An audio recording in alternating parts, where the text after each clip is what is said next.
your water and your Metamucil, and you can shower anytime you want. Listen to your book.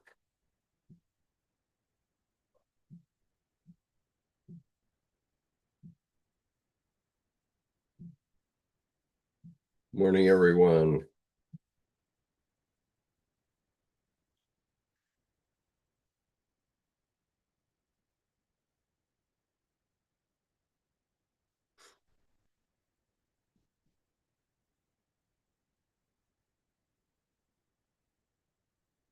Okay, now I have to figure out what I'm doing wrong that I'm getting my feedback. Just a moment.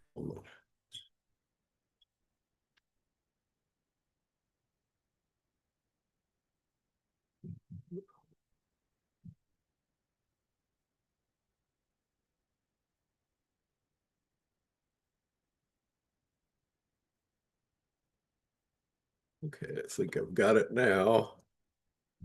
And life has gotten a lot more complicated since I was young.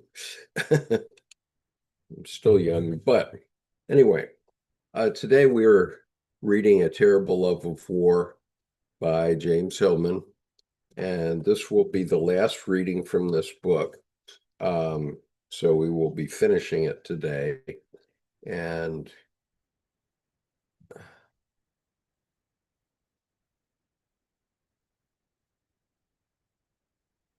I just have to get my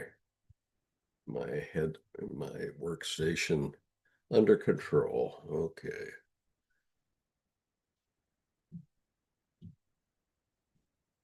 Okay. All right. So I am beginning on page 202 of this book. I'm going to read a paragraph which we read at the end of last week because it's so powerful. And what I want you to remember is that in psychological terms, anything that we called God or a God in antiquity or ever since antiquity, all those things are archetypes. And so what we're talking about here is Ares. Ares is the god of war and in Greece, and it's Mars in Roman mythology. And so anyway, every time I read Ares, think of the god of war, but it's an archetype, and it's also the archetype of war. The archetype of meaning it is a pattern that all species, not only humans, but all species, have followed since the beginning of time. And good to see you, Art. Nice to see you back. So I'm beginning at page 202. I will read right through. We have about 13 pages to go. A method of classical therapy turned for a cure of a problem to the problem itself. The power that brings a disease is the very one that can take it away. Similibus curatur is in Latin, is the old motto, cure by means of similars rather than by means of opposites. Since Ares, Mars, puts war in our midst, we ask the same source for relief. For clues to how Ares might help, we look at the oldest text describing the similar characteristics of different gods and goddesses. Conventionally, all the Homeric hymns, although their attributes to a person named Homer, although their attribution to a person named Homer is but a useful simplification, what matters is not their authors, but their content. In the content of the Hymn of Ares, we catch a glimpse of the ways to cure war. The Hymn of Ares. Aries, superior force. Aries, chariot rider. Aries, wears gold helmet. Aries was mighty heart. Aries, shield bearer. Aries, guardian of city. Aries has armor of bronze.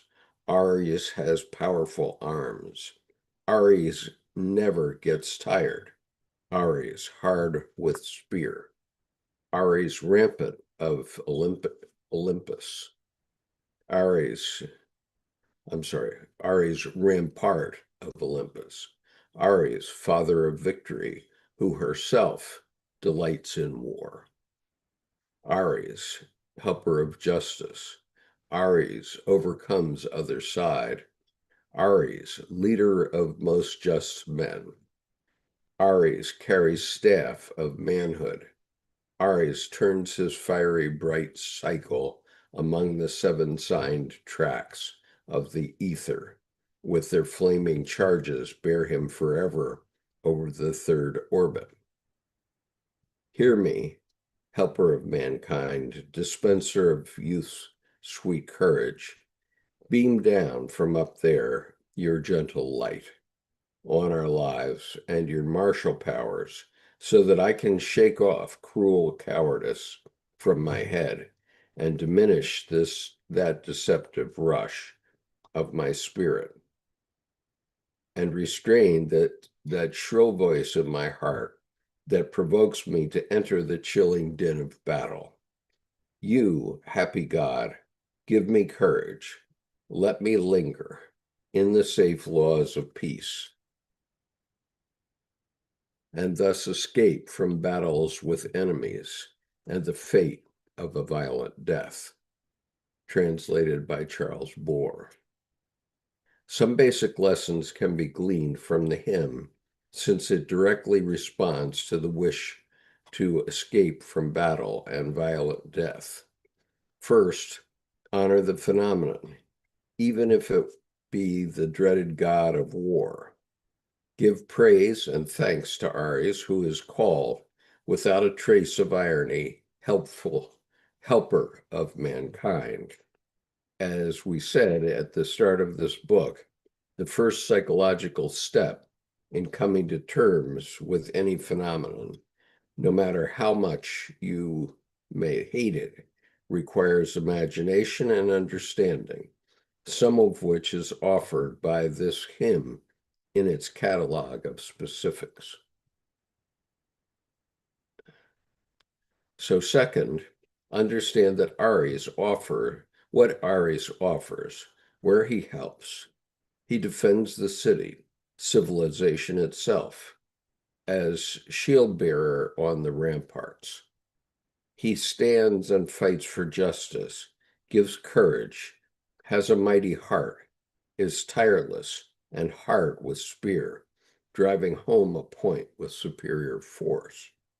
Also, as Kant explains, the martial spirit constructs civilization by promoting internal dissension between conflicting parties. The means nature employs to accomplish the development of all faculties is the antagonism of men in society, since this antagonism becomes, in the end, the cause of a lawful order of this society. Man wills concord, but nature better knows what is good for the species. She wills discord. This appreciation is written by perhaps the most humane and gentle philosopher who ever thought his way to the heart of things. War defends civilization, not because a war is claimed to be a just war or a justified war. The just cause lies not in the end, overcoming evil, repelling barbarians, protecting the innocent, but in the way the entry into war and the conduct of the war maintain the steadfast virtues, the gentle light shone on them by Aries. If you look, and I'll look back here from time to time, see what comments you have.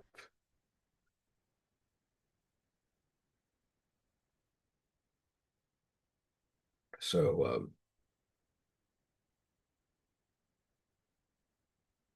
Art, I'm just wondering if you've been to Arizona or one of those retreats that you do. In any case, if you look to Mars for help, it is well to be courageously honest, to be in mind of civilization, its history, its frailty, its culture, to know more about justice than merely what the law says, and to make your points in support of war, not with repetitious jabs and insinuations, but with straight, hard argument.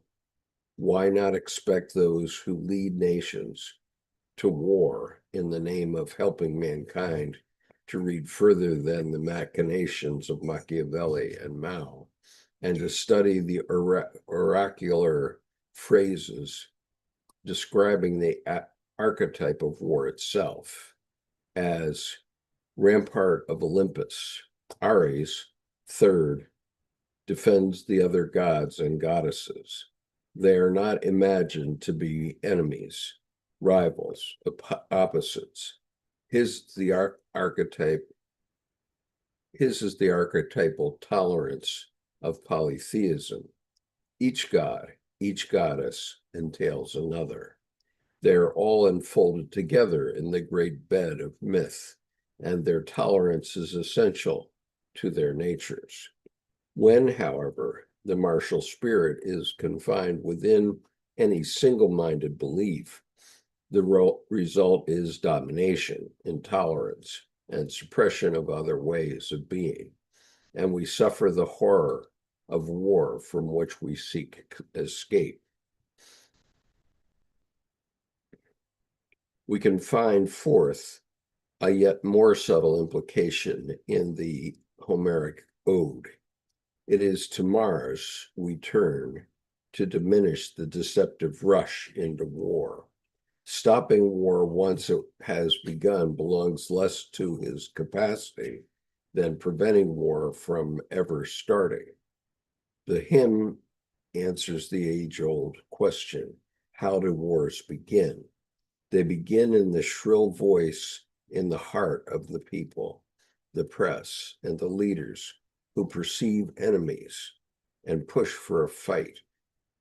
The deceptive rush and a rush of deceptions promote each other so that we are deluded by feelings of urgency and cover ourselves with the hypocrisy of noble proclamations.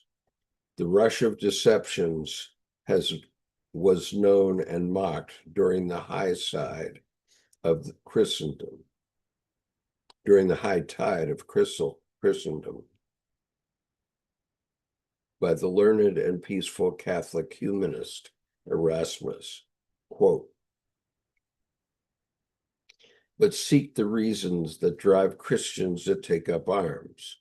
There is no injury, however insignificant it may be, which does not seem to them sufficient pretext to start a war.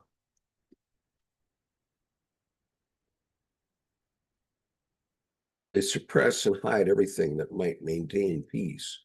They exaggerate excessively everything that would lead to an outbreak of war.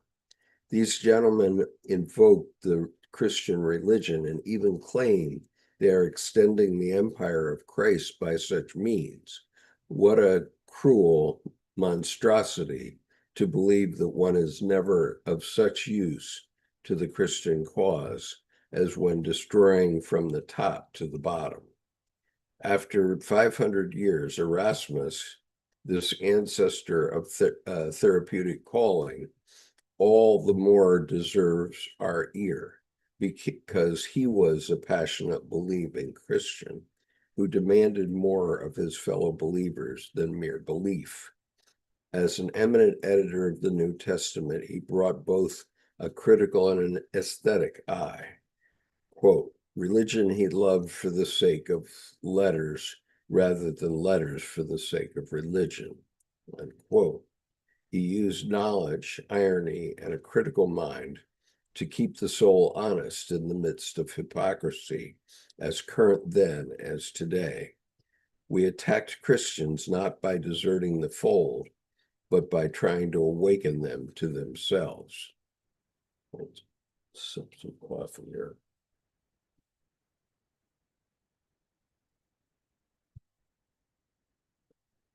Okay, interesting question from Fred Sam. Anyone in this group from New Brunswick, Canada? I don't know. We often have people from many places.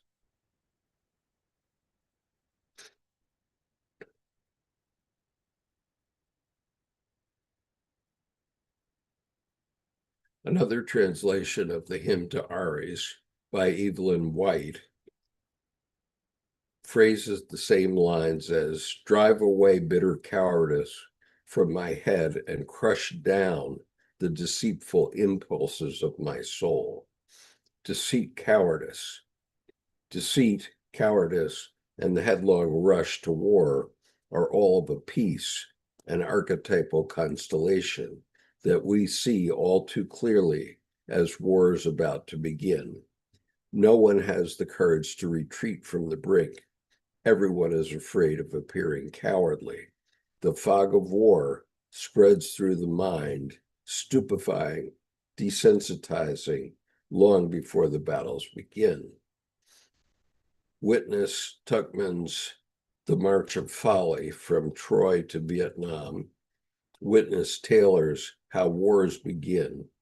Witness the demonstration of the deceitful impulses of the soul that rushed the American nation to war against Mexico, against Spain, and into Iraq.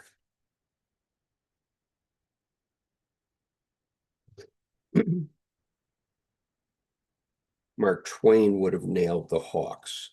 Next, quote, next, the statesman will invent cheap lies, putting the blame upon the nation that is attacked, and every man will be glad for those conscience-soothing falsities, and will diligently study them and refuse to examine any refutation of them. And thus he will by and by convince himself that the war is just, and will thank God for the better sleep he enjoys after this process of grotesque self-deception, unquote. And then quote again, the people can always be brought to the bidding of the leaders, unquote, said Hermann Goering at his trial in Nuremberg. Quote, this is easy. All you have to do is tell them they're being attacked and denounce the pacifists for lack of patriotism and exposing the country to danger. It works the same in every country, unquote. Who would have imagined that restraint is what Mars offers, the restraint of awareness at the beginning, restraint produced by this sensitive kind of intelligence that feels the rush, resisting the divine possession and the high-pitched shrillness trying for action, which can be met with the courage to linger, to hold back, and to keep your head when all about you are losing theirs, and not to be tired by waiting. Kipling. If, like the hymn to Aries, presents, Kipling's If is the name of his poem, like the hymn of Aries, presents this kind of courage as a sign of manhood. Such steady courage is also Christian, and the hymn of Aries can be heard with Christian ears, like a long drawn-out bass chord on the church organ reverberating through centuries. There is a profound retardation in the Christian traditions, sounding steadfastness of soul in the individual person against mob panics and enthusiast hysteria. The prolonged theological debates, the testing of evidence, for suspect claims of miracles and visions, the unbudgeable dogmas, the collections of elders, hierarchies of rhythm of calendars, and the deliberations over language, all for the sake of slowness, from which the impatient would be reborn to be free.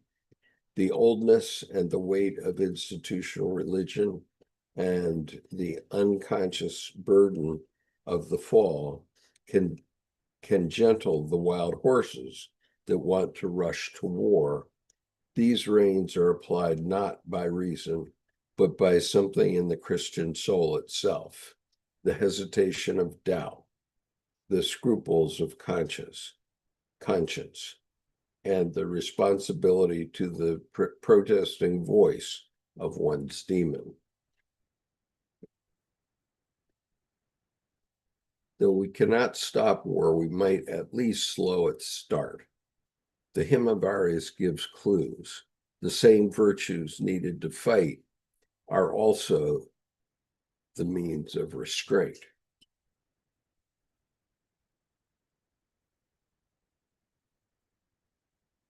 Oh, I see. Well, that's interesting. All right, that you're going to Texas in December.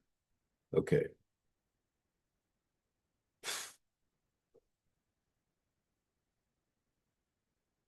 It goes against reason to speak in the same breath of Mars and Mars, the mad berserker, and martial restraint. But war is not a product of reason and does not yield to reason. During the decade after World War I, the reason of treaties reduced arms and reinforced rational conventions regarding prisoners of war, non-combatant civilians, weapons such as gas, attempting to put limits on war's inhumanity. Later, attention turned to restraining a far greater madness, the proliferation of nuclear weapons, their numbers, their striking power. Peace institutes arms limitation, new university departments. Still, the wars have gone on to massacre as many and as terribly as ever.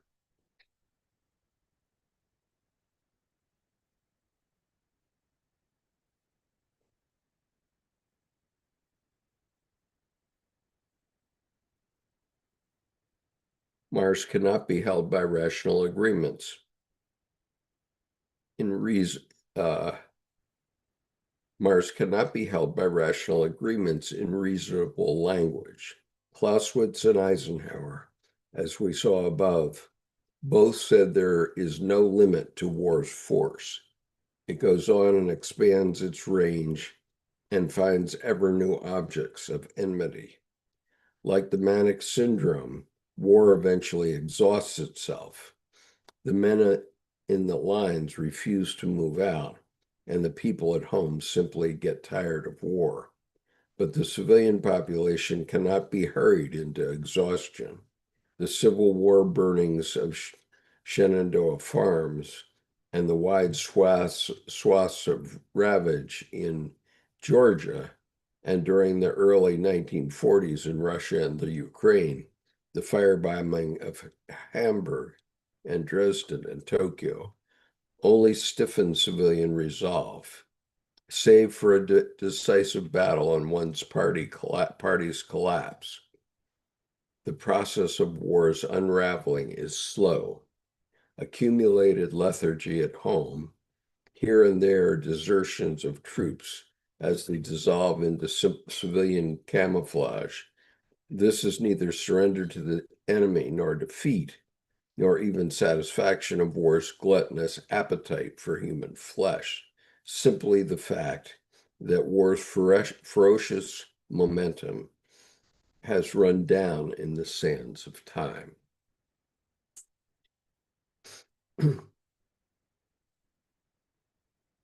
Restraint, limitations, prudence, these are seldom found in the American character. Were Americans to set up statues as did the Romans, to the personified characteristics that move its national behavior and are idealized as virtues, one of them would surely be rashness, the god of haste, quick, fast, instant, flash, time saver, one-liner, soundbite. Are some of this god's epithets. This is the figure who makes one act before thinking. This is the figure that makes one act before thinking and lets action determine what to think. When a problem occurs, it is haste who asks, what do we do about it? What are we taking for it? Prudence no longer appears in the American calendar of saints. Once upon a time, it was a popular name for a daughter. Quakers, Methodists, and Calvinists cogitated for a long haul, and their laconic, well-paced style continued to feature heroically in movie men like Gary Cooper through Wayne, Bronson, Ladd, Eastwood, Ford, Stallone, even Willis, to Connery, until the hero, too, has had to catch up with the speeding vehicles and flaming explosions in which he is set. The speed of martial implementarianism ricochets into the action heroes, even as they age. They have to run faster and faster. Emotion has shifted. Few daughters are now named Constance, Honor, Modesty, Patience, or Sweet Charity. Prudence is out the window. When new equipment on which a soldier's life depends is procured, careful testing submits to early delivery date, one moves from one rash decision to the next in a game of increasing hurry in order to get there first with the most. In the famous words of General Nathan Bedford Forrest, even though the wrinkles aren't yet ironed out, investigate after the failure, slowly, painstakingly, and at great expense, piece together all the wreckage of haste. I recall hearing Aldous Huxley remark that moderns have been able to add only one sin to the traditional seven deadlies: haste. We pay for this sin with inevitable retardation that has to clean up the waste, repair the damage, count the casualties of mistakes as the point moves forward. Damn the torpedoes, full speed ahead.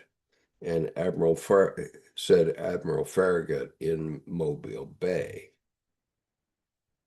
The invasion and conquest of Afghanistan and Iraq are tributes to the god of rashness. Move in, take over, but then come the retarding complexities that do not yield to haste.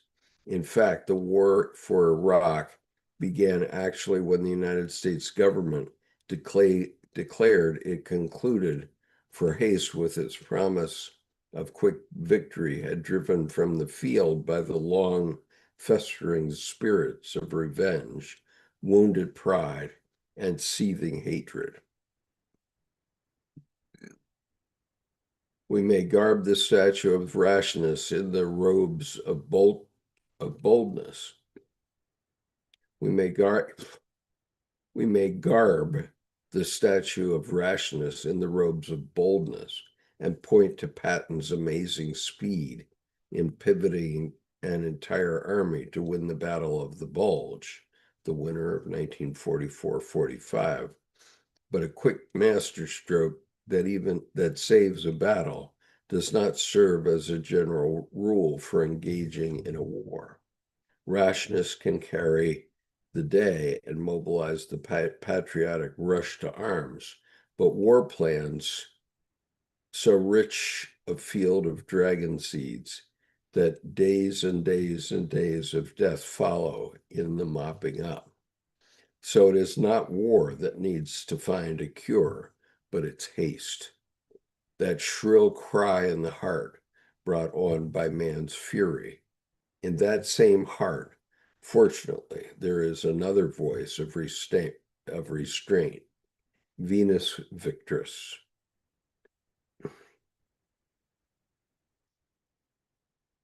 We should assume that recoil from war's devastation, as well as sympathy for the wounded and the widowed, would restrain the deceptive rush to war, that Aphrodite, goddess of love, who shrinks from battle, would hesitate at the threshold. But this conclusion is again to think in opposites, to look for an antidote to war in love. Love is not an answer to war. Love is not a policy, nor can love be enacted in a public program. When love is declared, it is a private matter. Love may be the greatest of virtues and may be practiced by turning the other cheek, the patience of long suffering, and by forgiving others who have sinned against you. But to employ love to end violence is as did lesser followers of Gandhi and King, turns love into an instrument, effective perhaps, but is this love? President Carter may have gone to Camp David in the spirit of love, but he also brought a plan. Begin and Sadat accomplished an accord, but did they depart in love? A vague idea of love tends to whitewash the mind in innocence. It becomes an all-purpose remedy. It becomes an all-purpose remedy that gets you out of trouble and makes things come out all right. Love is salvation. Such love is another monosyllabic, open mouth, vowely word that keeps the mind simple without bite or hiss. This is hardly Aphrodite and Venus. For them, love is the beginning of trouble, the necessary delusion that keeps one from seeing what's coming. You think, okay. Okay, we're talking about Aphrodite and Venus's perspective on love. For them, love is the beginning of trouble, the necessary delusion that keeps one from seeing what's coming. Okay, yep, that's quite apropos.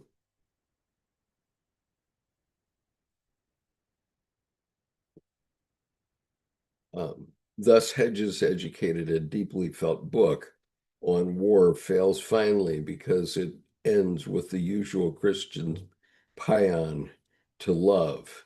To survive as a human being is possible only through love. It alone gives us meaning that endures. Love has power both to resist in our nature what we know we must resist and to affirm what we know we must affirm. And love, as the poets remind us, is eternal. Hedges falls back upon the same classic pair of opposites that Freud resurrected: Eros versus Thanatos, love versus death, war. Whereas I have sought to show that love can be found inside war.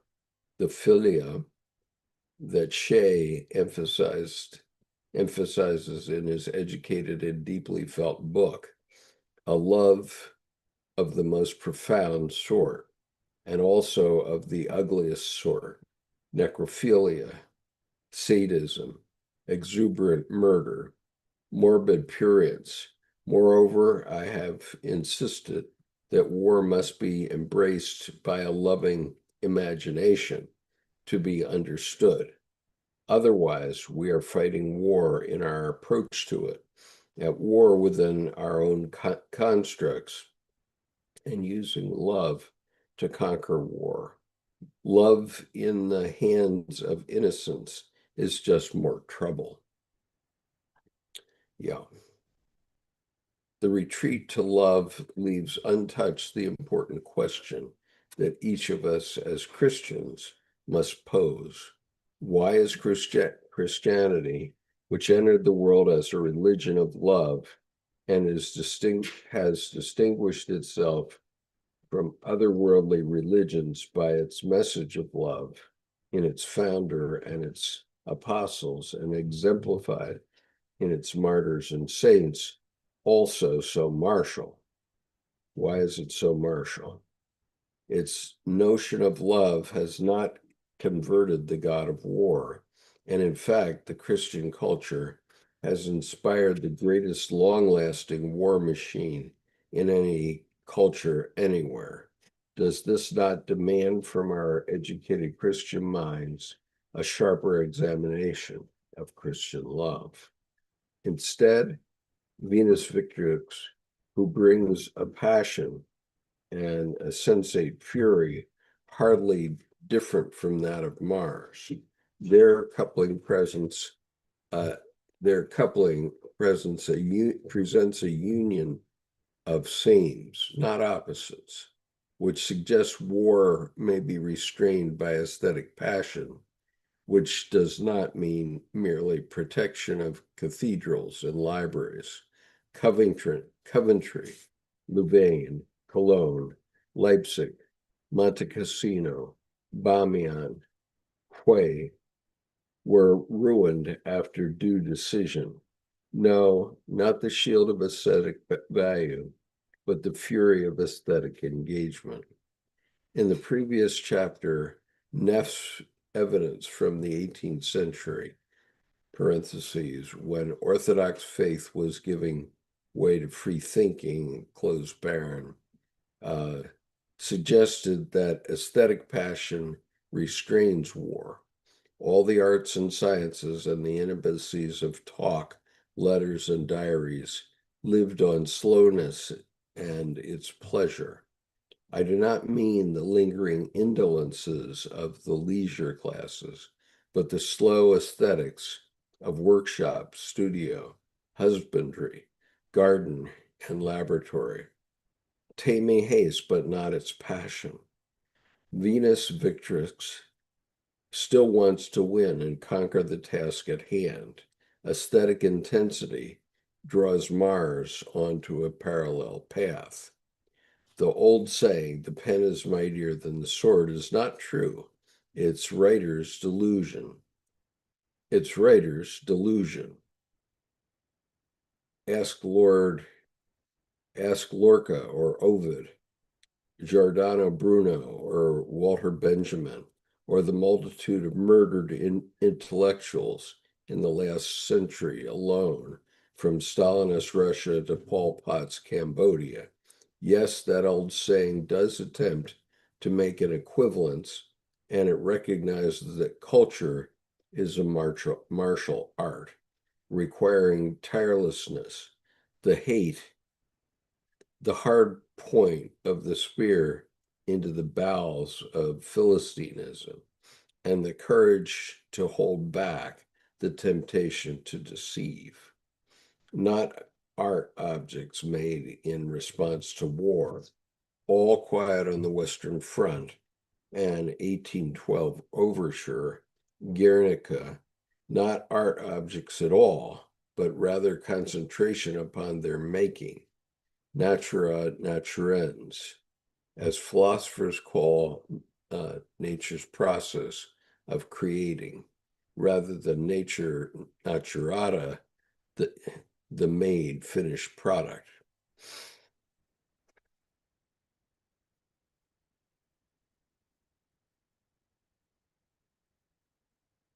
The making invites martial metaphors, slogging through and sticking it out, cutting, breaking, tearing, rending,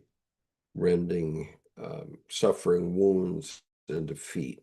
uncontrollable rage at obstacles, intermittent sleep, images, shapes, lines pop up out of the darkness as to pickets on night watch. The verge of madness, the loss of self on the continuing adventure into no man's land. Just quickly look. Okay, we have about 4 pages to go. Aesthetic intensity offers an equivalent of war by providing an obdurate enemy, the image, the material, the ideal to attack, subdue, and convert. Venusian passion also offers the erotica, the sacrifice, the devotion, but without doctrine, and a band of comrades dedicated to the same search for the sublime. As war is beyond reason, the religious faith is beyond reason, so too must be the aesthetic parallel to war. Although these romantic and heroic notions of aesthetic endeavor compel the individual and draw him to her into do or die emotions, civilization which mobilizes war is not moved by the same aesthetic passion. Art making is on the sidelines, an inessential diversion. Venus reduced to cheerleading propaganda to boost the real thing, war. Rather than cordoning off the magical power of making cultural beauty, civilization can find demonstrative modes of realizing the passionate Venus. When both accidental and intentional catastrophes hover over our heads,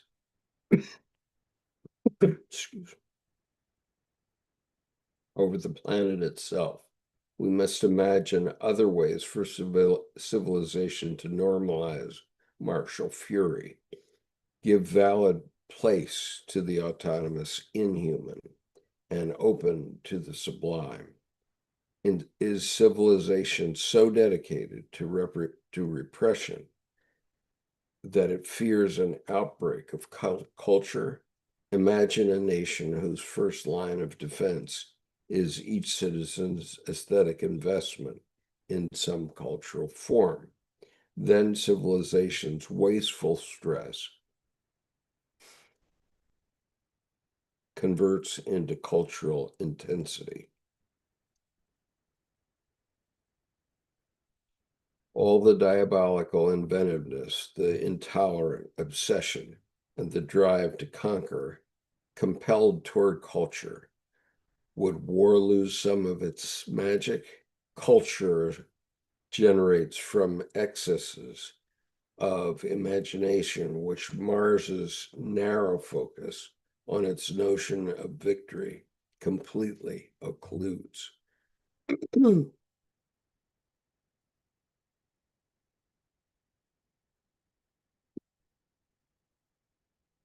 We are down to just about 4 pages. If we cannot let private fantasy play with far-fetched ideas in search of parallels to the passion of war, civilization remains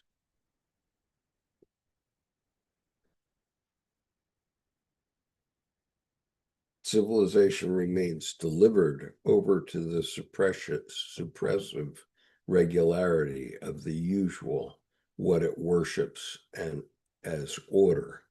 In sum, the aesthetic passion of Venus can disrupt war's source in peacetime monotony, in which nothing happens, as Gray found, which affords no true meaning, as Hedges says, and promotes psychic numbing, which Lifton fears. Aesthetic passion provides multiple fields of engagements with the inhuman and sublime, certainly less catastrophic than the field of battle.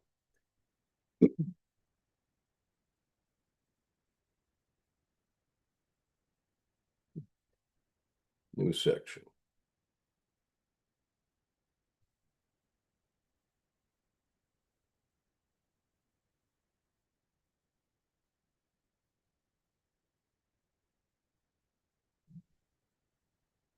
Yep.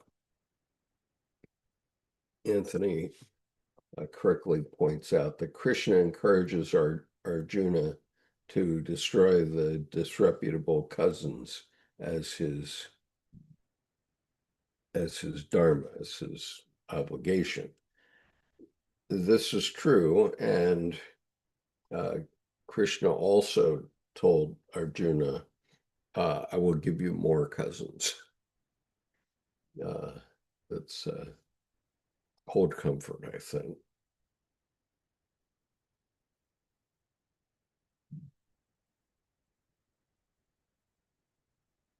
Okay, so moving on. Last 4 pages. I think I can hold my voice together that long.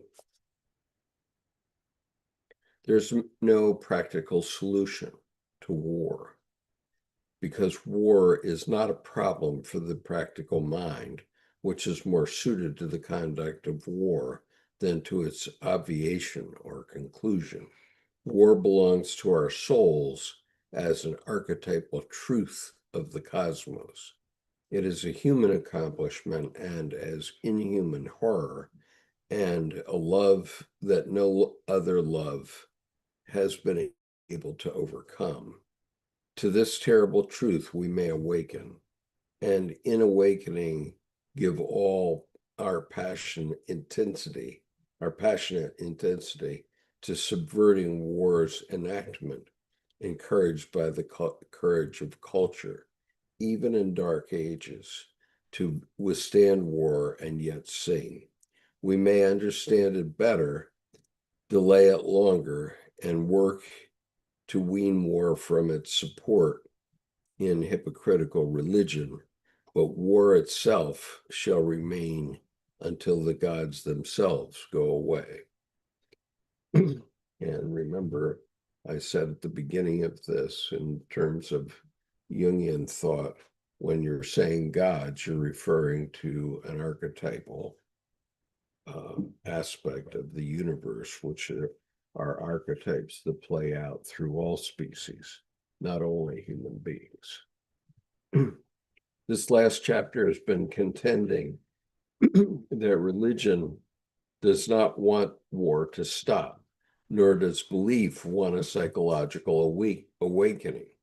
You can believe your way out of war's realities, believe yourself to sleep. You can make believe you have found a practical solution to war by choosing one of the 3 propositions stated in the foregoing chapters. 1, if war is normal, then it has been and will always be, no matter what we do. 2, if war is inhuman, then we must counter it with humane structures of love and reason. And 3, if war is sublime, we must acknowledge its liberating transcendence and yield to the holiness of its call. The practical consequences drawn from any one of these propositions prevent awakening to the real.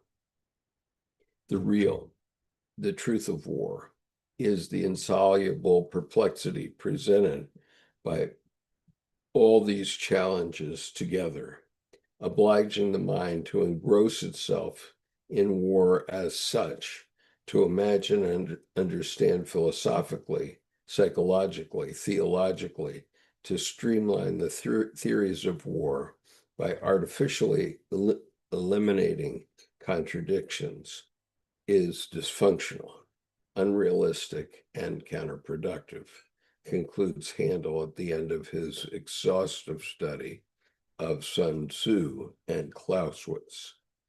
By imagining the real and standing in the conflict of its complexity, in willing suspension of the practical urge, we may awaken. Ever since Heraclitus and Socrates, the awakening of the deepest mind continues to be the main purpose and pleasure of psychological inquiry. I'll read that again. Ever since Heraclitus and Socrates, the awakening of the deepest mind continues to be the main purpose and pleasure of psychological inquiry.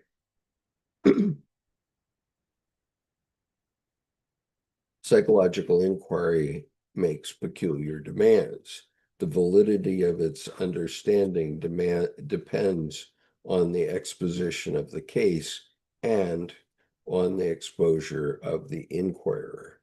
This book bowed to that requirement by means of personal excursions, revealing remnants of the author's history and the torsions they left.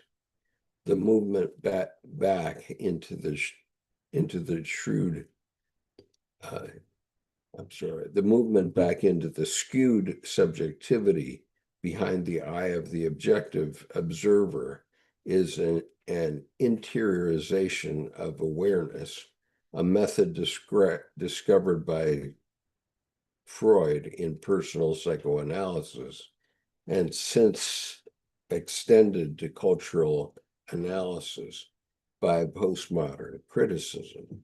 Revelation of the gods comes not only from outside and above, but from the perspective of the observer. The person in the psychoanalysis can deny awareness by projections onto others outside. Far more comfortable to see the mote in the other's eye than the beam in one's own.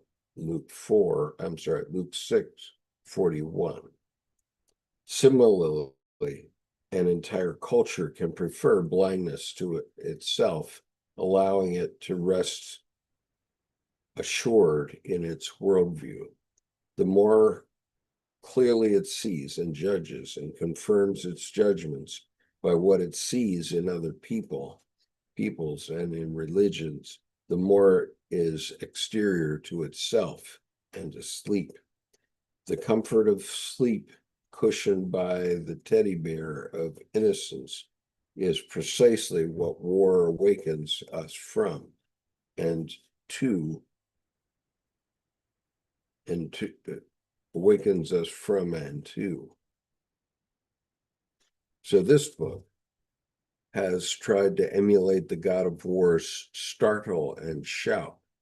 It has taken deliberate aim at our culture's monotheistic psychology and the Christianity which upholds it, rather than trying to make its case in the examples of others we cannot interiorize.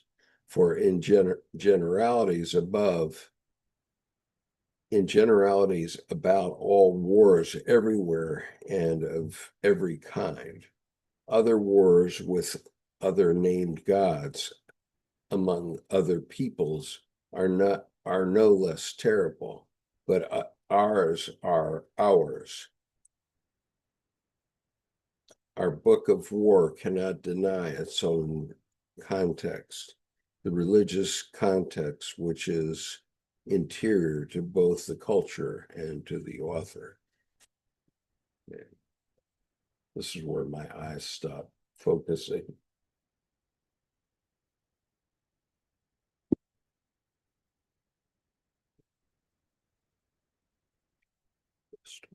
Okay, here we go.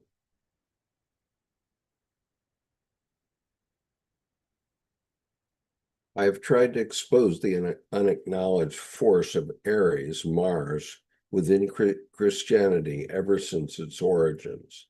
The historical and psychological truth must be acknowledged, else the hypocrisy on the depths of Christianity keep its believers ignorant of the wrath of the Lamb in which they place their trust.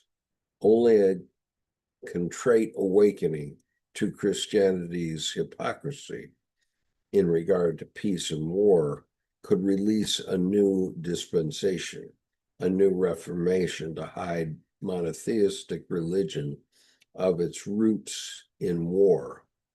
I'm sorry, to rid, a new reformation to rid monotheistic religion of its roots in war and the roots of war in monotheistic religion. The bugle blows, "Wake up," said Paul Revere, and Marx to the workers of the world, "You have nothing to lose but your chains. Awake, awake, put on strength," exclaimed Isaiah 51:9. "You got to get up, you got to get up. Wake up," said Plato. "We are all in a cave watching shadows on the wall, believing them to be reality." But Socrates was put to sleep by the civilized keepers of the cave. What use one more wake-up call? Reveille has been trumpeted from every pulpit and politician's platform, and after each catastrophe, year after year, complacency, apathy, sloth, diffidence, resignation are also shadows on the wall, because these are the illusions the alarmists rile against. Behind them is the real satanic seducer, avidya, as the Hindus call willful ignorance, arrogant stupidity, the coward's retreat from awareness. The call to wake up goes by unheard, and so most men lead lives of quiet desperation, according to Thoreau. Why? Simply because they believe simply. Most men, the huge majority, in fact, of all of us, are dyed-in-the-wool Christians, fully immersed in hope. We are unconsciously converts to the hopeful illusion. But hope itself converts into what it covers, its ever faithful nighttime companion, despair, and we have been instructed deceitfully in order the upper half of this truth. Look up, a new day is coming. Okay, two more paragraphs. Surely some revelation is at hand, said Yeats in his great prophetic poem, The Second Coming, only to conclude, the darkness drops again. The future of religion is the future of illusion, wrote Freud. New day, new wars. More self-righteous killing, more gut-wrenching fear, more earth despoiled in the name of the nation, the leader, the cause, the God, and more prayers. Wars will go on. They will not cease, and they will not change. The dead will fall as ever. At least we can imagine and therefore understand, not all of it, but enough to step away from delusions of hope and love and peace and reason. The bugle blows, but we have heard reveille too often. Instead, the few piercing tones of taps, they hit the right pitch, recalling Hobbes, quote, "And the life of man solitary, poor, nasty, brutish, and short," recalling Eisenhower.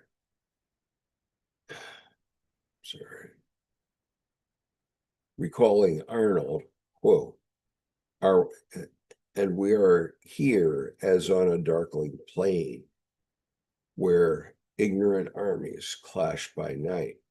Recalling Hernandez, and the young ones, in the coffins.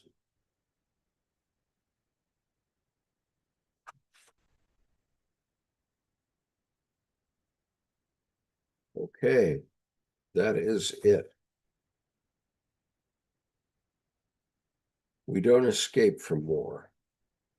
We just keep doing it because it's archetypal. And every generation, every human being must learn that it is archetypal. And it does not provide the result that we want necessarily. And so I'll be happy to answer any comments you might have.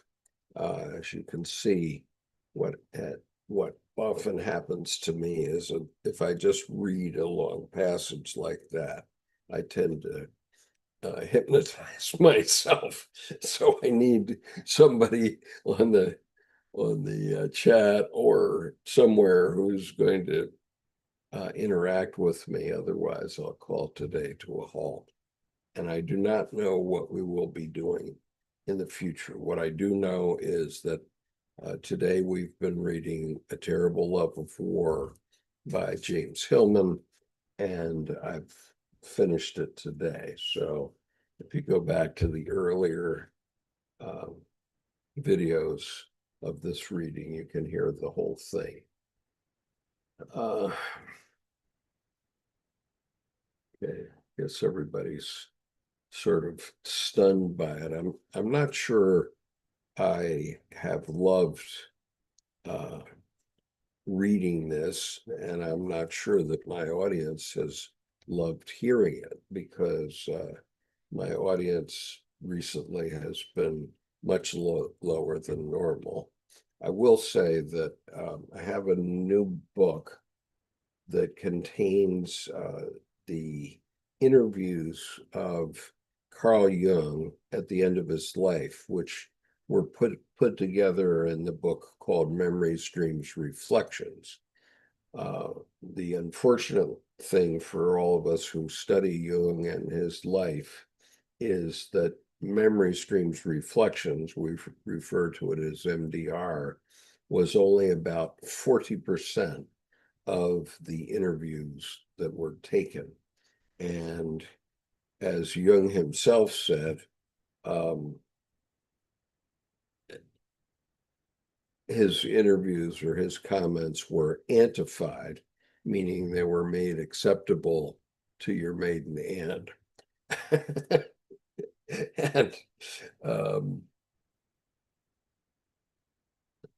And so this new book, Jung's Life and Work, does have all of the interviews, including direct response about Tony Wolff and others. So that makes a difference, and it's really worth your time. Richard says, that was so heavy. Yeah, I find my only hope is in Mary, the mother of Jesus. Okay, I'm glad you found hope somewhere. And each of us has to find hope in our own way. And on this YouTube channel, we don't accept that anybody's way is the right way or the high. If you don't believe that way, it's the highway. We say that there are many roads to the kingdom of God, and you have to find the one that suits you. Yeah, it's so I may read some selected portions of that book next year or next week, beginning next week anyway. It depends. I've also ordered the 1925 seminar in which Jung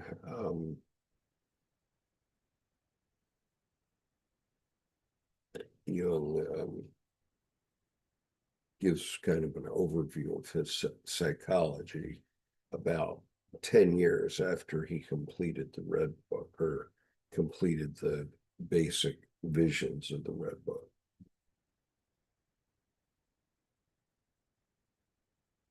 So Richard says, I'm glad it's over. It's hard to digest, but full of truth, much like the Bible. Yeah, it was quite heavy. I found it quite heavy as well. And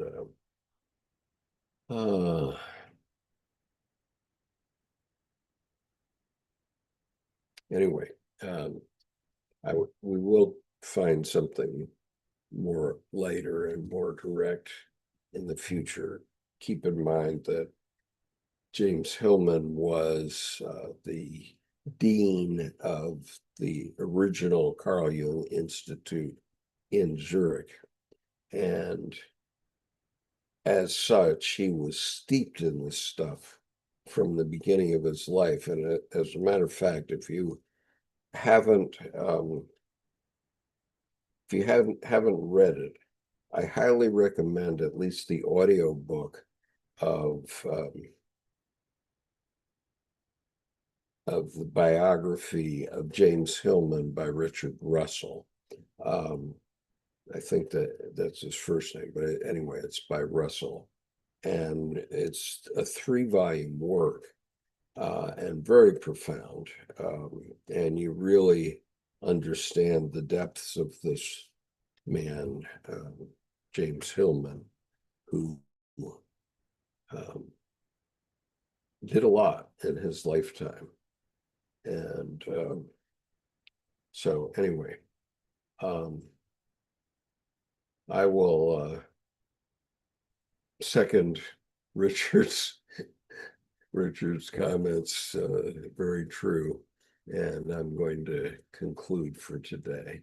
So have a good week, everyone. And I guess we're going to have the 4th of July and whatever that may yield in the president's aggrandizement. Who can imagine?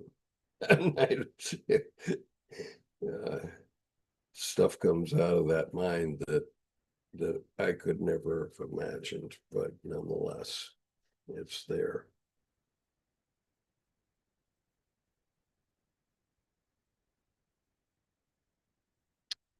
Richard says, I found out this week that Freud was a member of the Jewish Masons. Kabbalah is turning out to be responsible for much of our psychiatric thought, both now and in the past. I would concur with that. And what I want you to be very conscious of is that Freudian psychology is based on structure and logic. And so therefore it's tailor-made. The Kabbalah is tailor-made for Freudian psychology. But Jungian psychology comes at each person uniquely.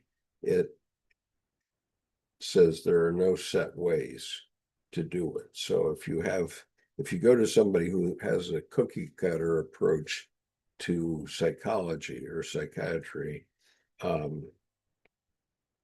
you might want to consider finding somebody who will also address the irrational, which is what Jung did. And so Jung never had, and he emphasizes in this book, he never had a specific method of going about his work.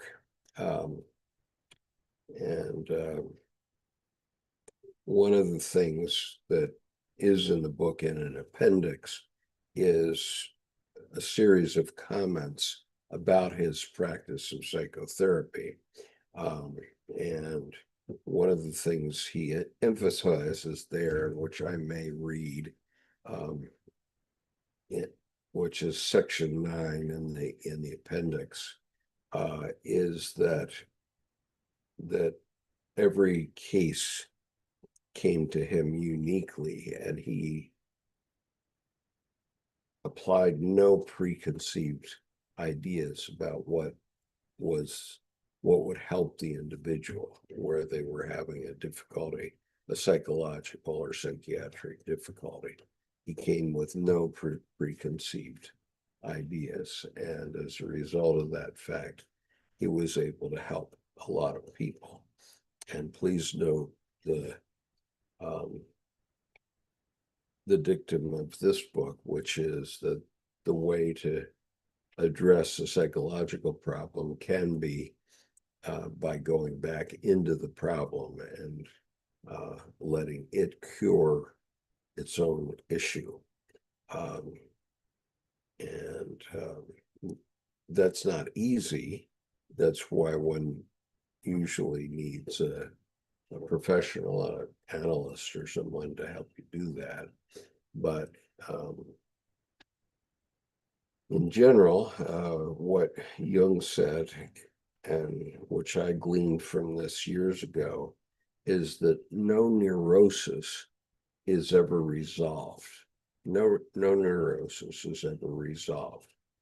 But the solution to it is to identify it, put a fence around it, and work in the rest of your psyche and leave the neurosis aside. So if the neurosis comes back, you can say, oh yeah, that's my neurosis. So it's going to be whatever it is, but at least it's not making me sick anymore, something like that.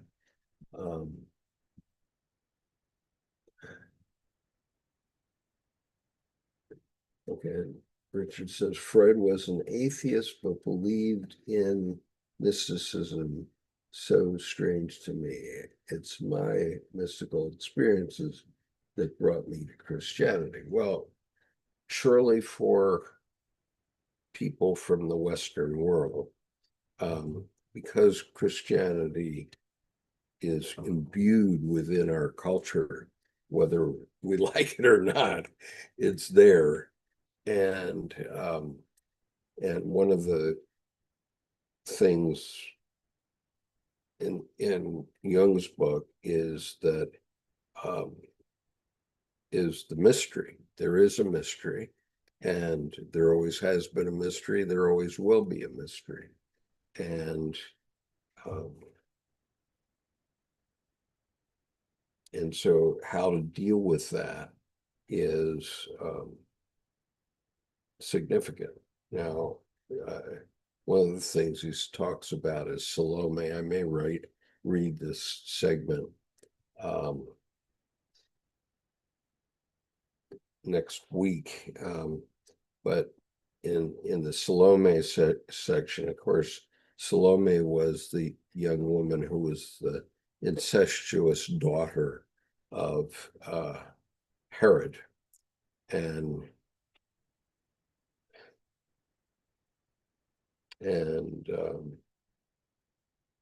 she's the guy who, or the gal who requested from Herod the head of John the Baptist.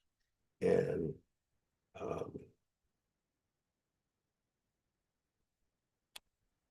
what Jung said about that is that John the Baptist, that she was really in love with John the Baptist, and when John the Baptist rejected her, then her other side came forward, her hate side, and took his head. And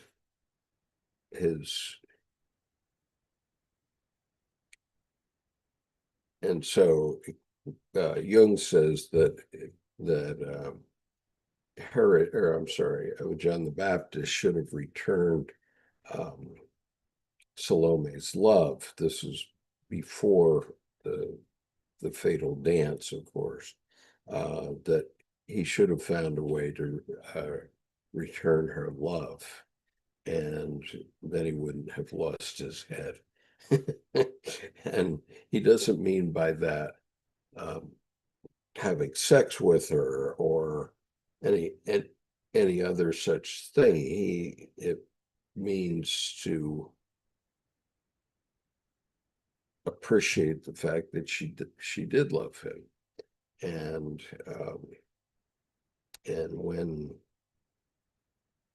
when he didn't return her love, then hell hath no fury like a woman scorned, and so he rejected her, and therefore he lost his head. Very simple, very interesting.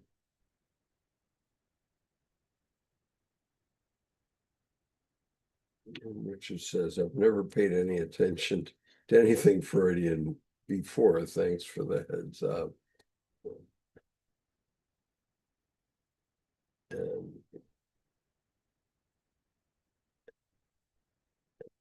And Richard had said, it's my mystical experiences that brought me to Christianity. And I would say these mystical experiences are numinous experiences, and that the noumena is what convinces us that religion is real and relevant.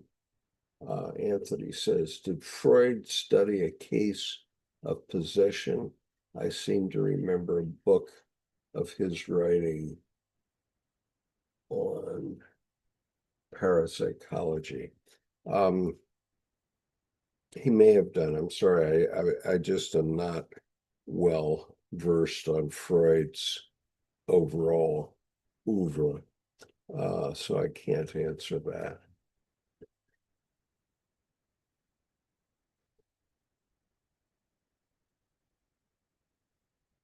Right, and Richard says John was decapitated for Salome's mother, who had a grudge against John.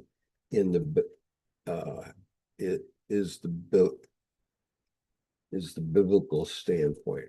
Well, this is true because Herodias, who was the wife of Herod, John preached and testified against her because her marriage to Herod was incestuous.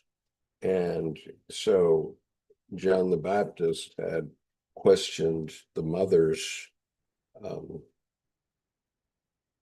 choices in life, that she had chosen to marry, incestuously marry, I guess it was either her brother or her cousin, and Salome was the fruit of that marriage, and so John had a history of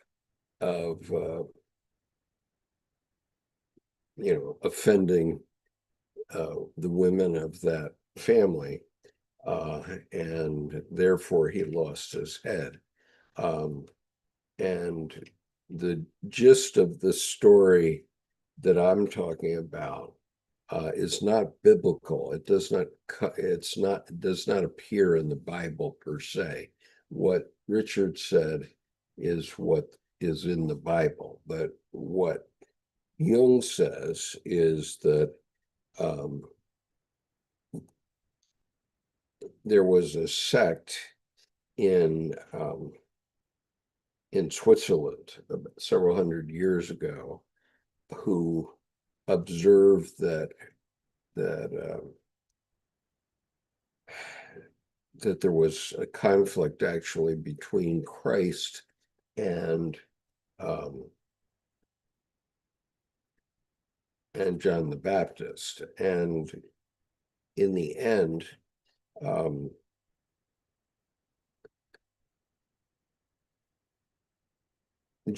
John the Baptist was angry with Christ for having revealed the mystery, quote unquote, revealed the mystery. And what John said, or what Jung says is that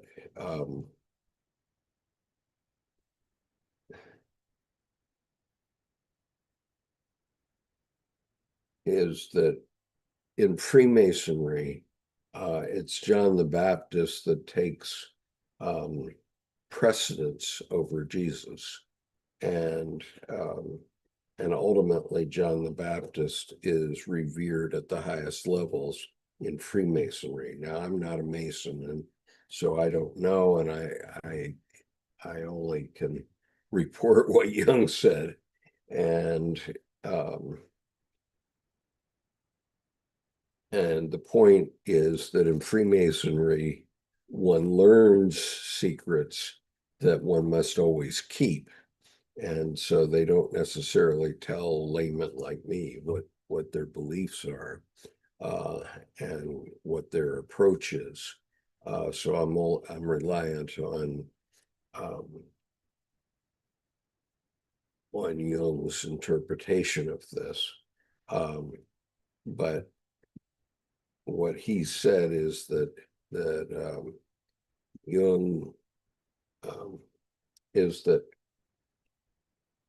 John the Baptist was angry with Christ for giving up the mysteries, whereas Christ, said some things that are mystical, but always pointing to the actual physical truth of it. And so if we follow this, I have a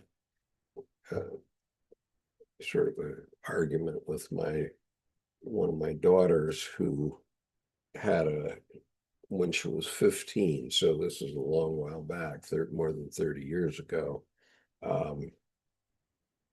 I had seen a video about what actually happened in the reincarnation of Lazarus, and in Lazarus coming back to life.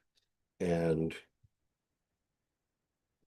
I know this to be true, which is that if you have a loved one, and in this case it was Martha's brother um, and Christ's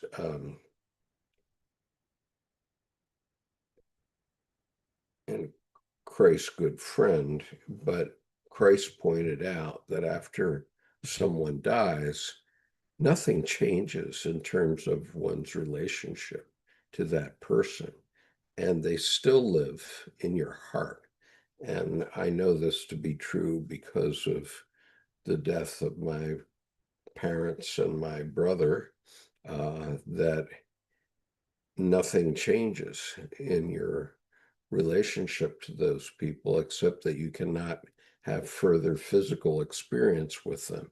But my love for my mother, my father, my brother hasn't changed one bit, not one bit, since their lifetimes. And in that sense, they're still alive in my psyche. And in that sense, Lazarus was still alive in Mary and Martha's psyche, and in Christ's psyche, that Christ and so what the problem is, that the interpretation of that and what happened in the Bible, keeping in mind that the Bible was finally agreed upon 325 years after the time of Christ. And so the wording of the Bible and the way it's presented may have gotten attenuated a bit in that 325 years before the Council of Nicaea. And so, what do you remember that happened 325 years ago? So somebody 325 years after Christ is trying to interpret what happened. And they might have presented it in a little bit more mystical way than what actually happened. But there's nothing wrong with thinking of it the way I believe Christ thought about it, and what I know I think about it, which is when you lose a loved one, yes, you can no longer have further experiences with that loved one, but nothing changes. They simply go to the other side, and they are still living in your heart. And this is perhaps the whole point of Jungian psychology, because Jungian psychology is all about the heart and not about the brain, the thinking through things. And so my daughter, who was 15 when we had this argument, and I doubt if she's changed since, would like to believe that Lazarus came back to life. As far as I know, we have nothing more about Lazarus's history after the event in the Bible, where Jung brought Lazarus back to life. Um, and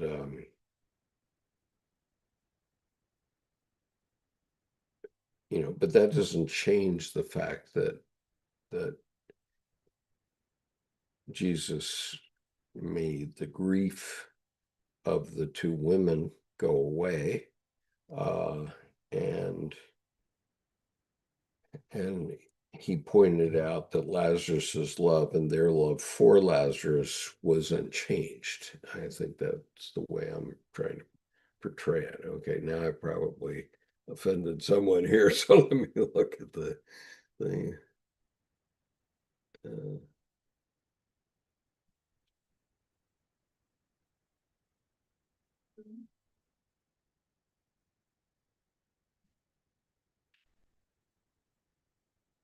In the shower.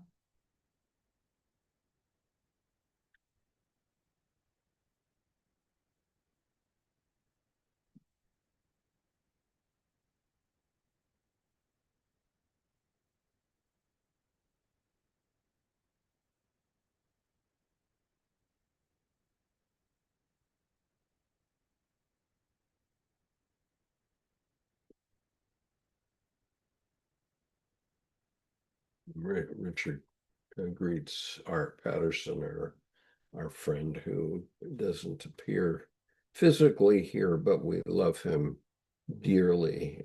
Art struggles with a birth affliction that um, makes it difficult for us to understand him if he comes on online. But that does not.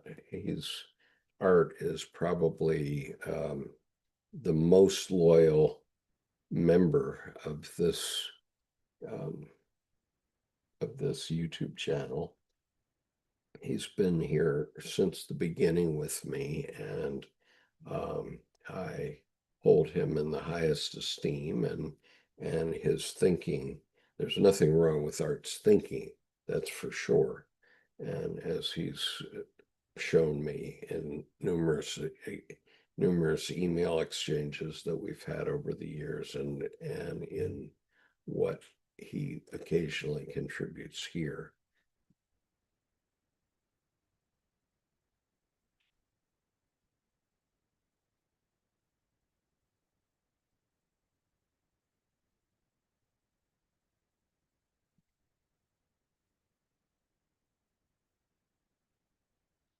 Okay, so Richard says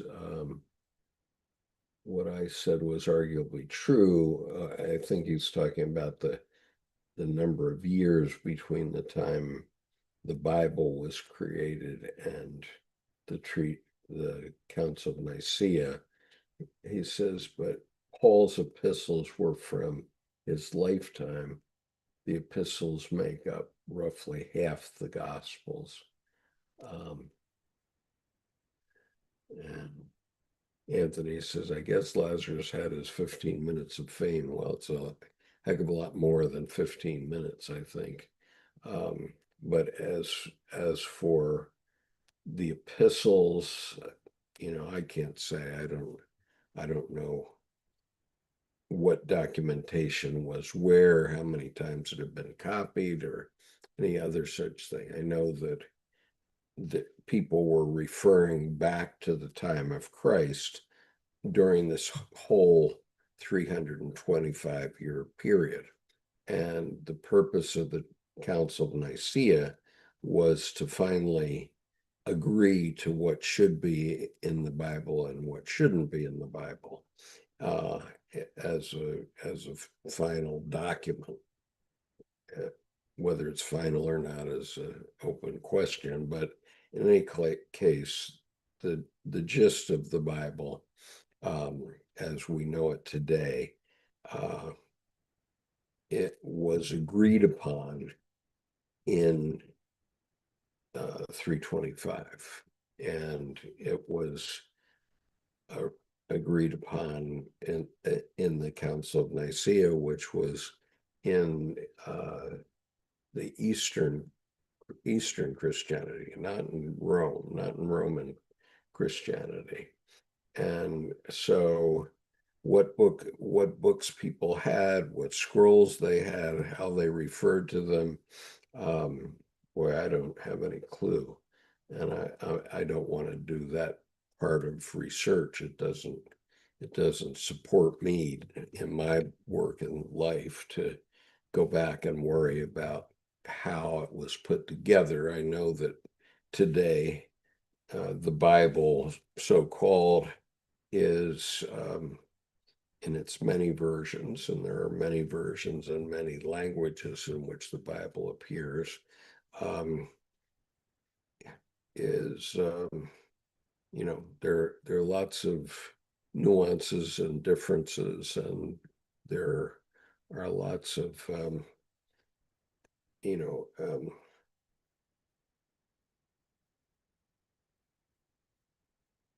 intelligent preachers who preach the spirit of the Bible. And I don't claim that anything is wrong about the Bible.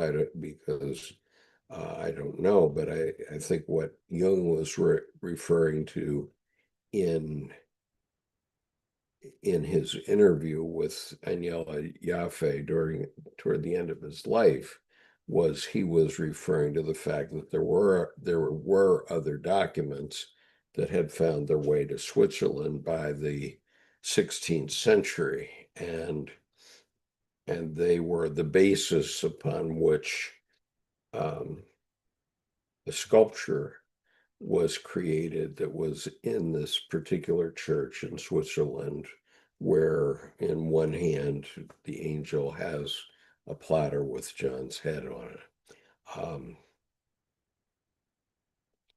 And so none of that, of course, is in the Bible, because the Bible supposedly refers back to biblical times. But of course, Revelation itself came also 500 years later, and the person who wrote it, John of Patmos, was not John the Apostle, was not John the Baptist. He was John of Patmos, which is an island off the coast of the Levant, and so he had a vision. I have no doubt that he had a vision, because I've had many over my lifetime. So, and I'm sure that he wrote that down as well as he could. And, the church added his story, his writing about his vision, as the last book in the Bible. And I do know that the Battle Hymn of the Republic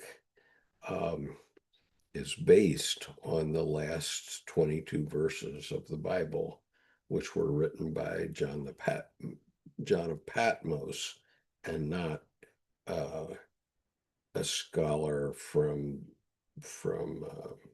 Jerusalem or any such thing. I don't know who John of Patmos was, and I'd be happy to know about it, but I don't.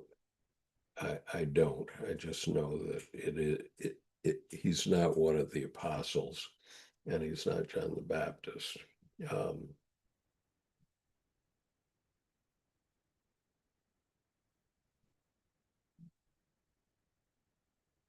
and Richard says the Zohar makes claims that many of the Old Testament stories are severely off the mark. That can easily be true. I know I've done a lot of translation between various languages. I've interacted with many different languages, including Chinese and Japanese and um, Spanish and Arabic. And I know that even a translation into English, um, you have to be very careful what it means. I my friend uh, Meltamati Khan wrote many novels over her career, and I know I was involved in translating one, and I had to translate the translation and figure out, what was the spirit in which she wanted to um, express herself. Um, and, did she want a formal translation or a colloquial translation or a translation into American English as opposed to British English as opposed to um, Indian English. Um, and so each one of those uh, approaches to English is different.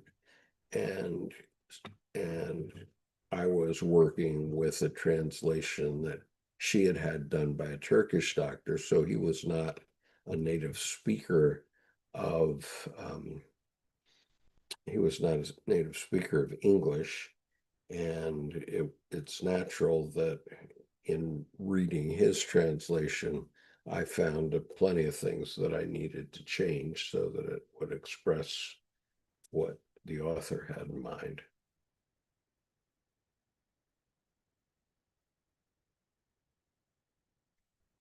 So Richard says that John of Patmos is John the Apostle in most Christian thinking, but Richard, I think if you look into it, you will find that John of Patmos lived about 400 years after the time of Christ, um, and therefore could not have been uh, the John the Apostle. Um, and I think a lot of us get a lot of different unique ideas about what the Bible says and means. And what I would say is that the Bible is a methodology for dealing with, and Christianity is a methodology for dealing with the trials and tribula- tribulations of life. And it was formalized and ritualized in the church in various ways. And even the ways uh, have are different today. So that at the time of Martin Luther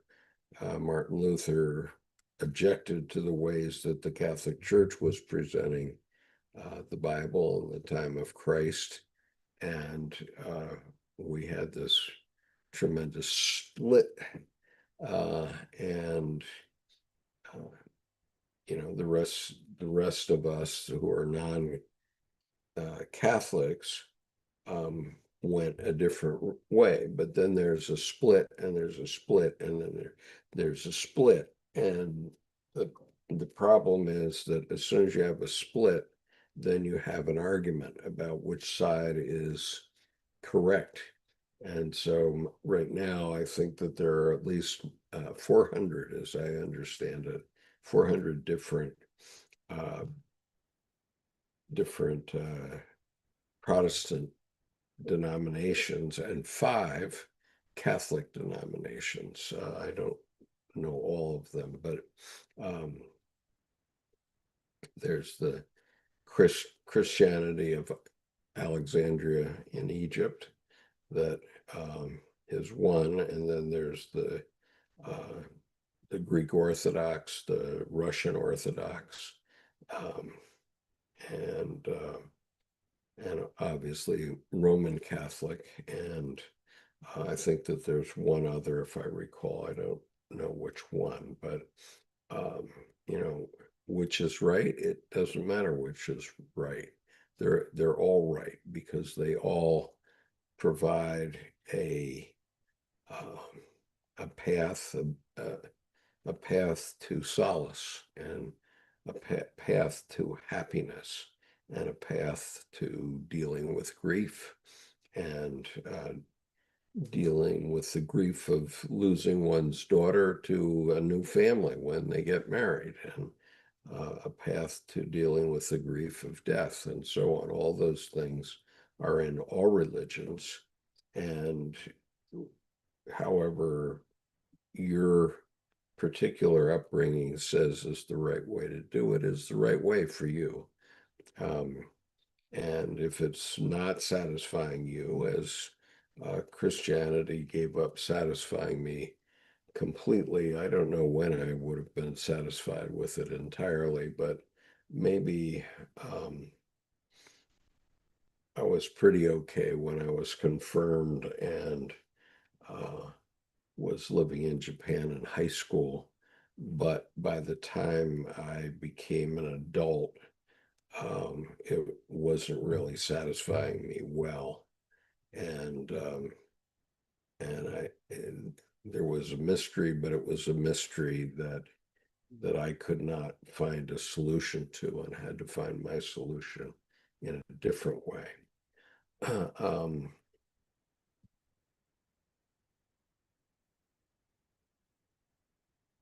Yeah, Richard says there's tens of thousands of Protestant types, and they all argue with one another, and a lot of them are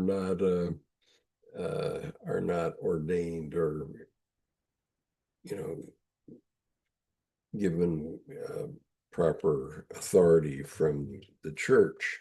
Uh, I as I discovered in um, as I discovered in Montana a few years ago, about half of the churches in Montana are uh, not a part of any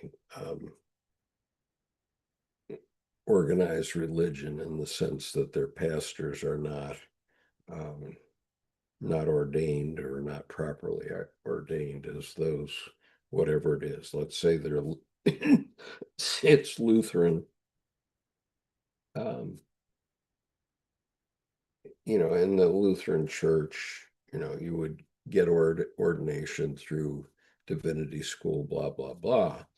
Um, and there are plenty of people that are not formally trained who claim to be pastors and who are collecting money at the collection plate. So, um,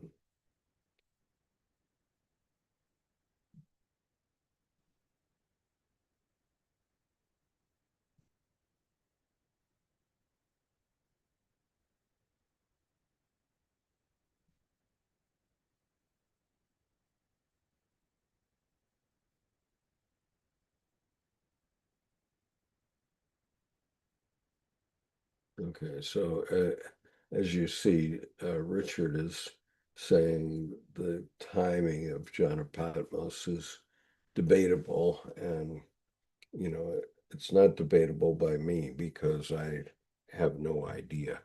So I just have read things in my dotage which suggest to me that John of Patmos was a different guy, but there may have been other ways of describing it, as Richard suggests. So who knows? I don't claim to be proselytizing anybody's religion per se, and I'm just trying to understand religion from a psychological point of view so that I can live with it. And what to me, what Jung said, quote unquote, sounds true. And as some of you may know, there's a Sounds True catalog that has done a lot of publishing over the last 50 years. You now can find it on Google. And so far in my studies of Jung, which go back to 1987, all I can say is what I've learned with the help of Carl Jung is that it sounds true, and therefore I accept it as true as discussed by Jung. And that does not mean by any means that I am giving up the mystery. I recognize and accept, for example, that that Lazarus was and is reincarnated because he is physically here in this room today, and on this video today. Um, and so, as were his sister and Jesus Christ for that matter. And so the truth of the mystery, I do not deny the truth of the mystery. The mystery is there, and one must accept that there is a mystery.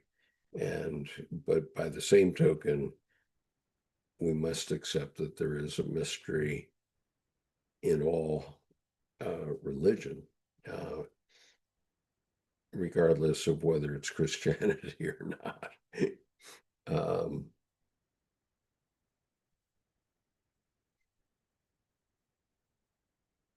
and Vince says, I thought Jung thought Catholicism was more correct than Protestantism. Yeah, I don't know. Yeah, I think that there were um, some aspects of it that he thought were more correct. I think that, for example, the papal bull of 1950 by Pope Pius XII, which was the assumption of the Virgin Mary into heaven, was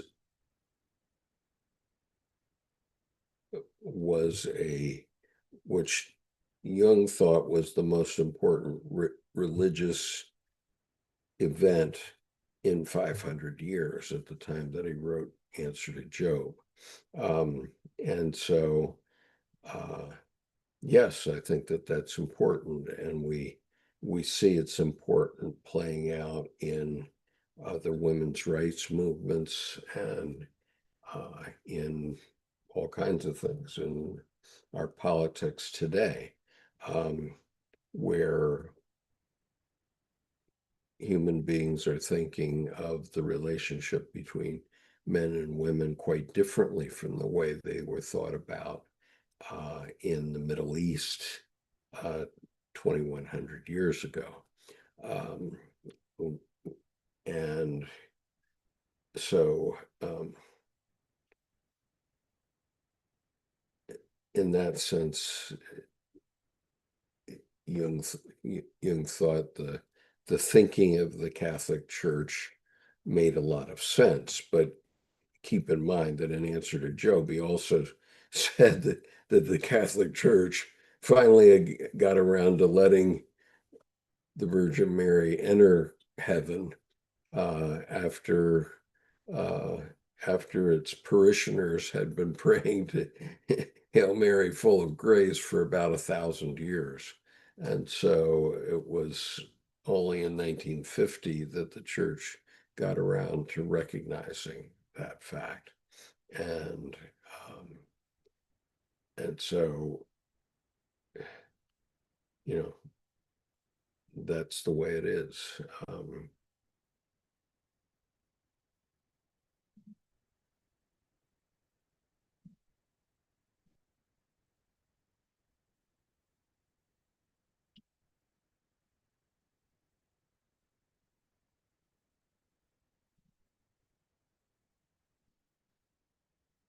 but maybe Protestantism led the way for the Holy Spirit to take over the dogma of the church and collective religions.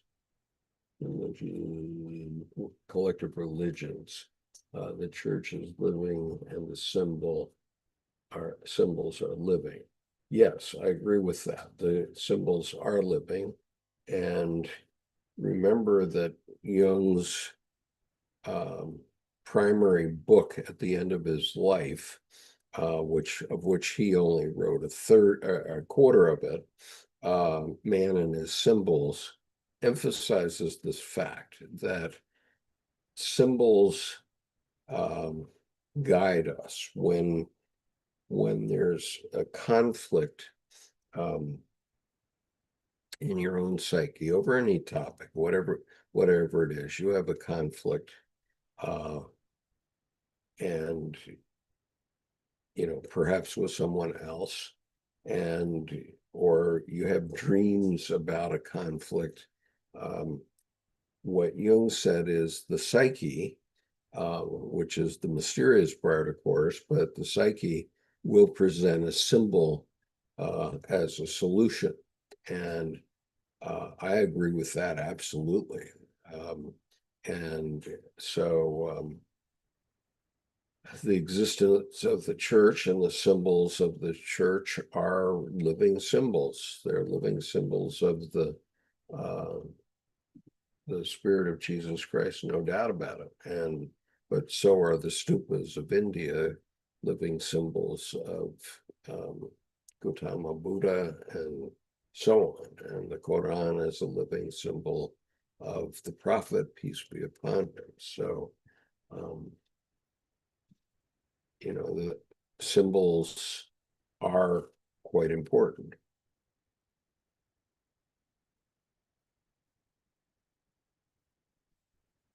Yeah. So what Vincent is saying is that um, product because of the split that began with Luther, um, it allowed symbols to change. So in Catholicism, we have the crucifix in which Jesus is still hanging on the cross. And in Protestantism, uh, Jesus is no longer hanging on the cross. So the cross is a symbol of, in Protestantism, is a symbol of the fact that Christ has risen, uh, and surely he has. Um,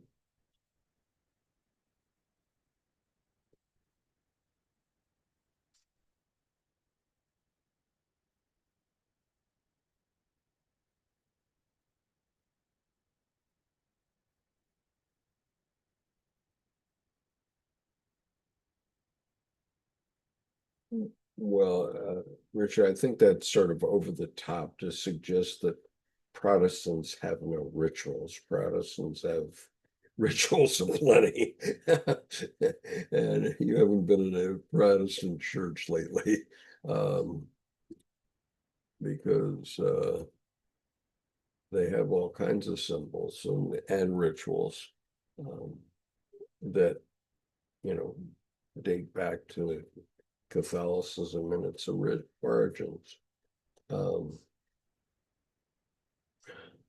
and you just can't say, I mean, you can say it, but I don't think it advances anything to say that there are no godly rituals. Well, my God, just the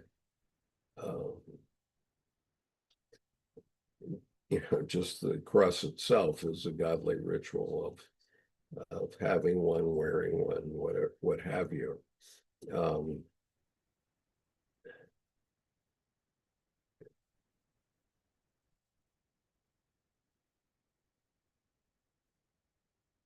So Richard says, to me personally, Virgin Mary is the Holy Spirit. It rested on her and never left. Well, I can't say anything contrary to that. I'm more taken with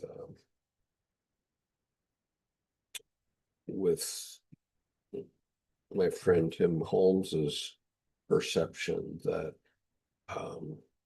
she could return the nails, the iron nails that nailed Christ to the cross. She could return those to the Roman authorities because they were very valuable in those times, and that was the way it was in Christian times, but she carried the future with her. She the everything about Jesus Christ to this day came out of that in the spirit. And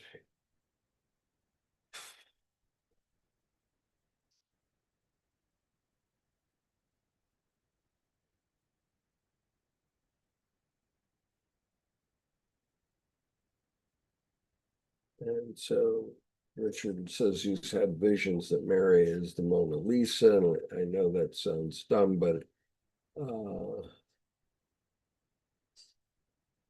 its subtle, hopeful smile keeps Mona's subtle, hopeful smile keeps me going, and that's perfectly fine, and that interpretation is quite reasonable, and I wouldn't deny that at all.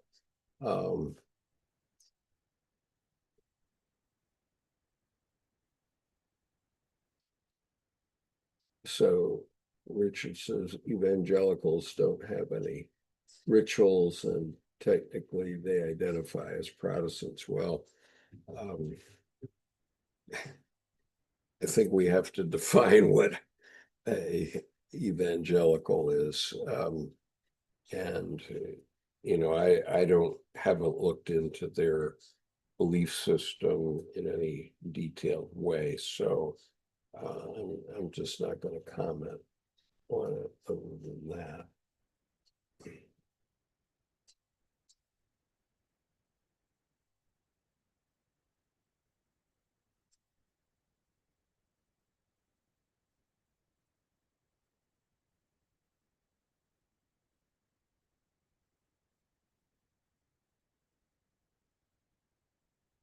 Yeah, I mean, Richard also says Protestants have,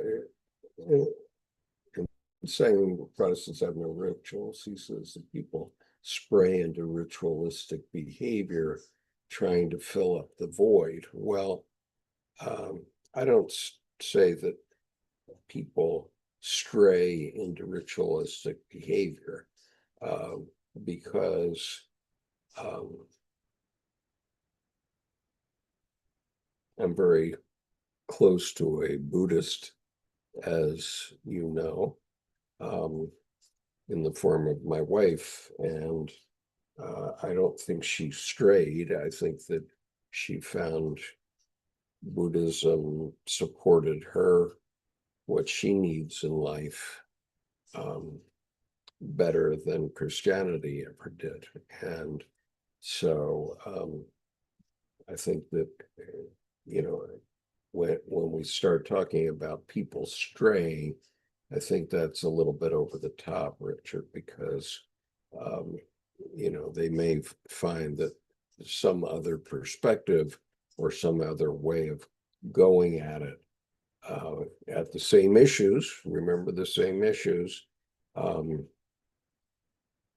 which are human issues.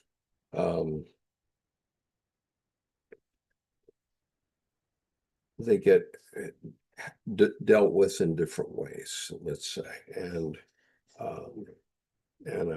don't question anybody's right. I can't say something that's judgmental, like straying. Okay, by saying stray, we're saying, or you're saying, that they're not Catholic, therefore they're wrong. And I'm sorry, I'm not going to, I don't agree to that, not at all. And they've changed their mind, they've evolved in a different way, but I think we have about 8.5 billion different religions in the world right now. I'm not going to say anybody's strayed into anything.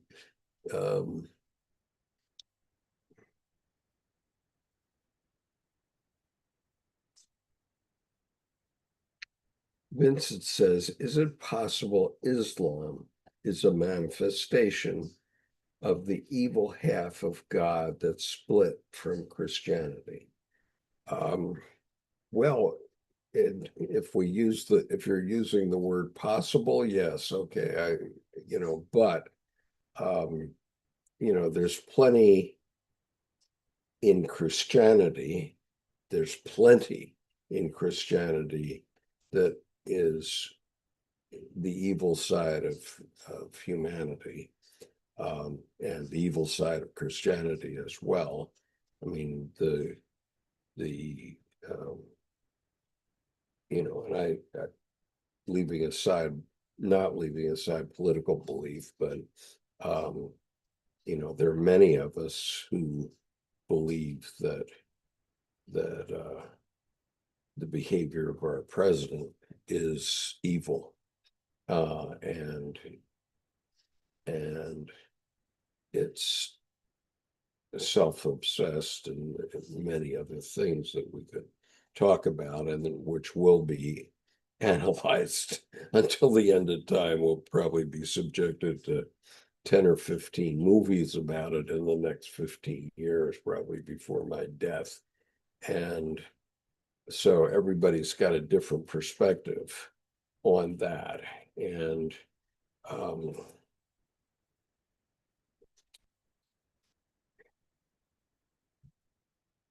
so as far as Islam is concerned, I can tell you that I've traveled extensively in 12 Muslim countries. I've physically been to Saudi Arabia and done business with Saudis 23 times since 2002. Okay, and I've had millions of dollars worth of business with the Saudis. And so in my experience of traveling in Saudi Arabia and the Middle East, while I don't agree with their perspective about many things, about women, for example, just for openers,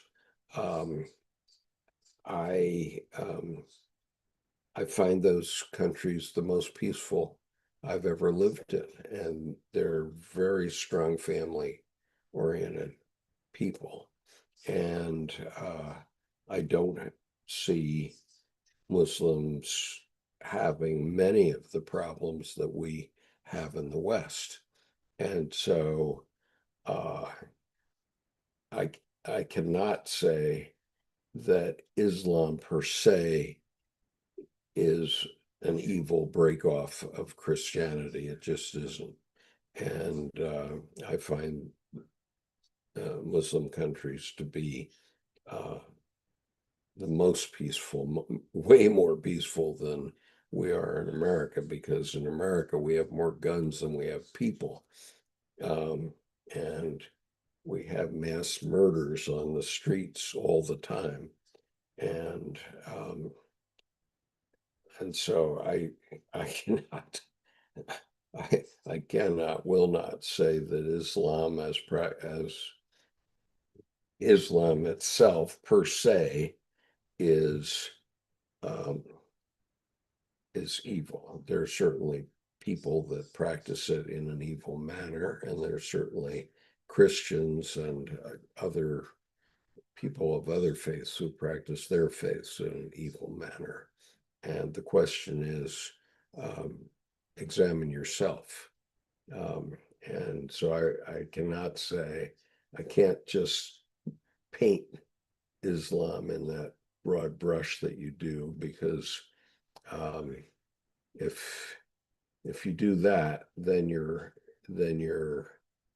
also acknowledging that um, you know, things that are very wrong in Christianity, going all the way back to the beginning of the Bible, to Abraham, um, were okay. And what the fact is that um,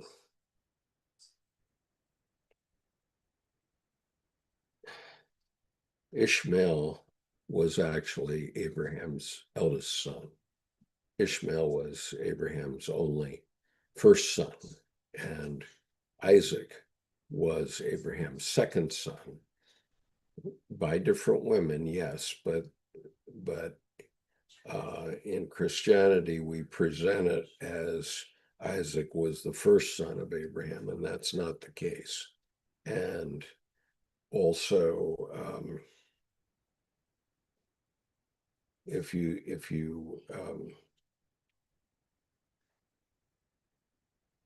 you look at any of the history around Abraham, Isaac, Hagar was the slave of Abraham, who Sarah um, allowed to be with Abraham, which created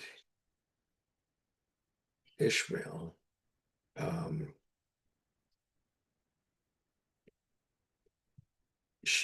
Hagar got chased out into the desert, and what you don't what most people don't know in Christian world is that in Islam, their prayers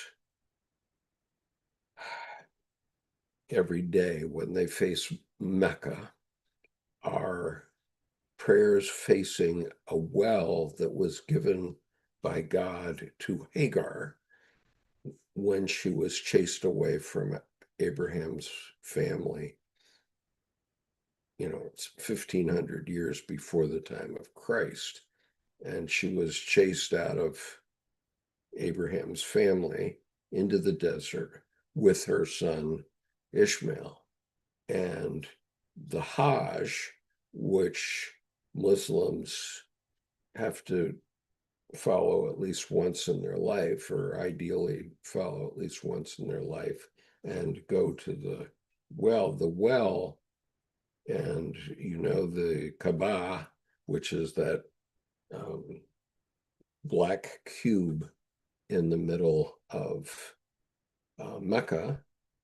That black cube covers a well, and it's a well that was given to Hagar by God. And since the time of Hagar, it has always had water in it.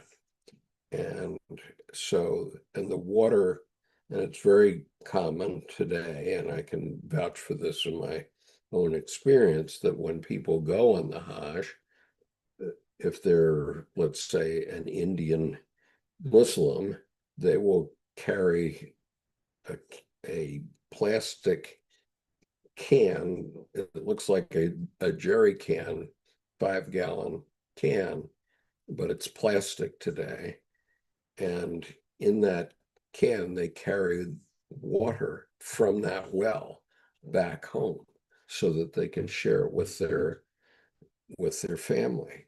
And so that goes back all the way to the time of Abraham. And so if you think that Christianity is so wonderful, pointing back to Abraham, then, please consider who Abraham was and what he did. Okay. And then and then we'll see, okay, what you think.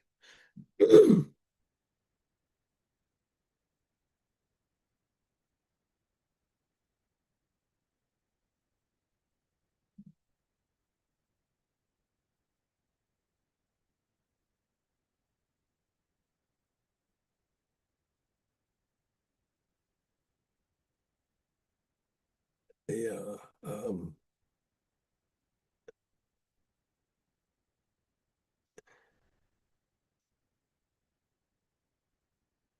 Well, yeah, Richard, you have a lot of value judgments in what you're saying there. And, um,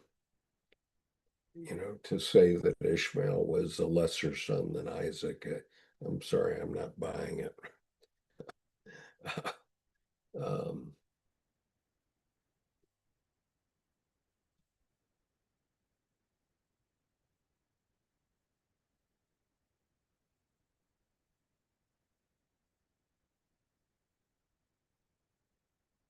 so Richard says the dates of the Quran don't hold a candle to the age of the Old Testament. Okay, because the Quran was written by the prophet, peace be upon him, and he lived in the 7th century. So yes, he lived 2,000 years after the time of Abraham. And the Quran, in large part, represents a vision that the prophet had, or a series of visions, because it took many months for him to write it out. um, but to say it's wrong or bad because it came after, sorry, I'm not buying in on that either.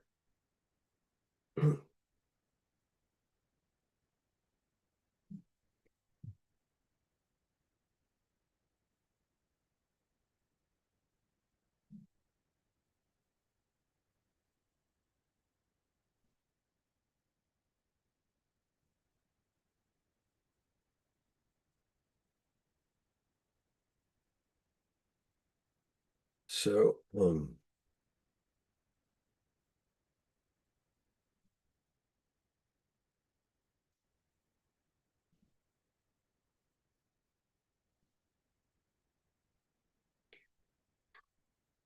yeah, I think, Vincent, I think we're taking a few liberties based on ignorance here. And, to the extent that, you know, he says Christianity is more logos and Islam is more eros. Well, there's plenty of logos among Muslims as well, and vice versa for Christians. And yes, we need each other. We have to come to the realization that we're all human, and we all function pretty much the same way, and we have to stop fighting over the nits of differences in our religions. This is ridiculous. And to say that Christians are coming too far from instinct, well, okay, that would be sort of a dictum of Jung's too, because he was trying to get us to look back on what our instincts are and where they come from. And so going back to where we are with Hillman and his book, The Terrible Love of War, all he's pointing out is that war is an archetypal pattern that lives in us, but it lives in all creatures in some way. And if you don't believe that any species is free from war, then you're sadly mistaken. and so how you describe things makes a difference. I mean, if you describe things in a certain way in Christianity, the Catholic Church described things in a certain way, and if you didn't go along with their way, they'd burn you at the stake. That's what the Inquisition was, and the Inquisition only went out of business about 200 years ago.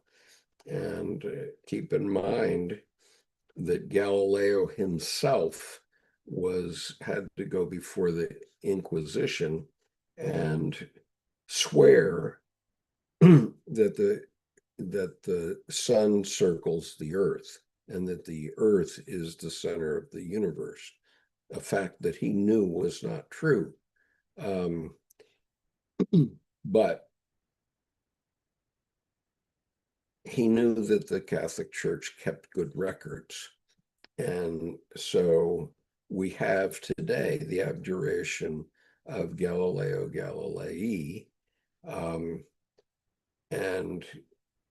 And he says in that, which is what he said before the Inquisition, that the sun goes around the earth, and a bunch of other hocus pocus that the Catholic Church was cramming down everybody's throat.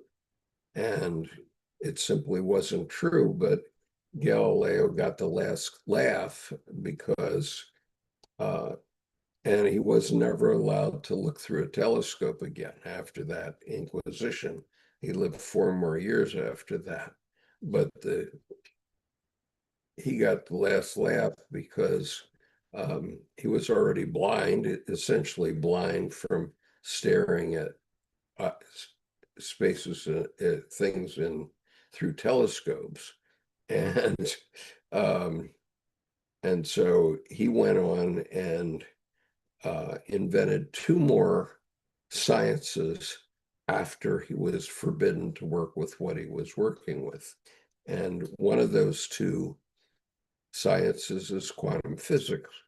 And quantum physics, we're just barely getting our minds around now. I mean, we may have quantum computing sometime in the next decade, let's suppose, which will vastly increase the speed of our computers. But that's based on a science invented by Galileo. And, God knows what the Catholic Church would be saying about that. So,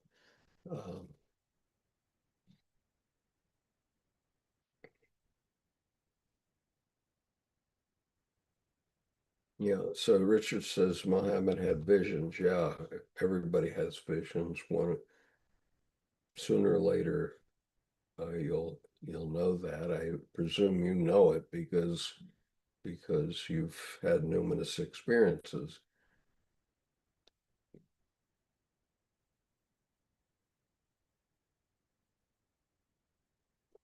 Well, Vincent says that the only problem with Islam is that it makes contradictory claims to Christianity.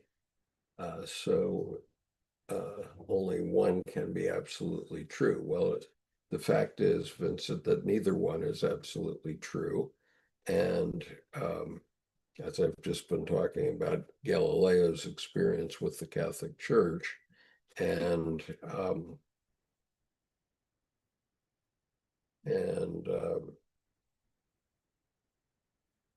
you have to decide for yourself what is right. What is right? What is right in what Abraham did, for example. Okay, what is right with what Abraham did when he and Sarah pushed Hagar and Ishmael out into the desert to fend for themselves. What is right about that? So, you know, there's a lot of shades of what is right. And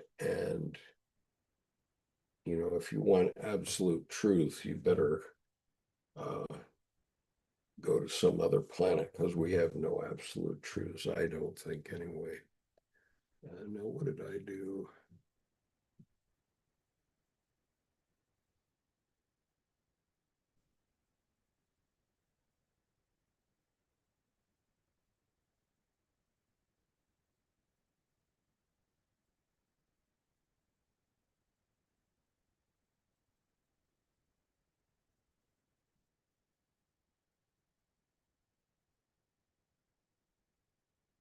All right, somehow, there we go.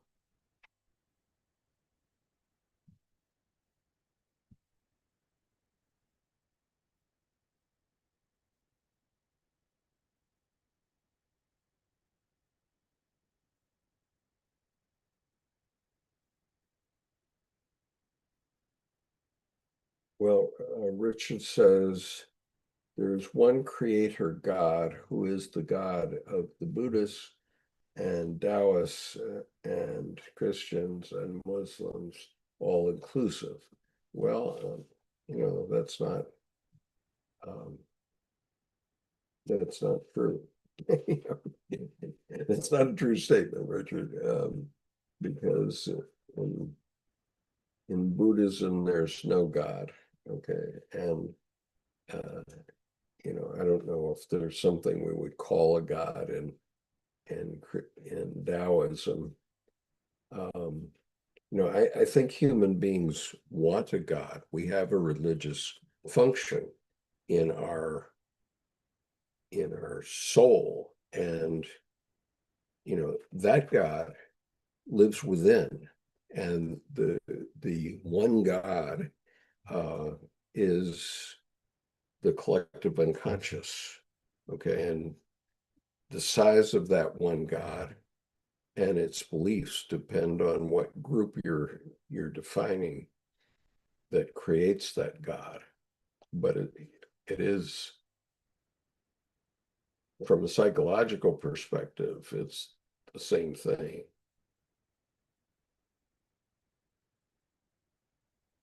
Yeah, I agree with you on that one, Richard, that the words and instructions of the people have muddied the waters.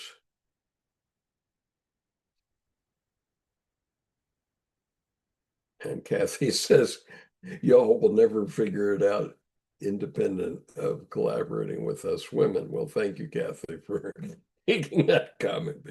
Obviously, that's quite true. And I'm constantly trying to collaborate with my wife, who's sitting 10 feet to my right at the moment, so she hears everything I'm saying.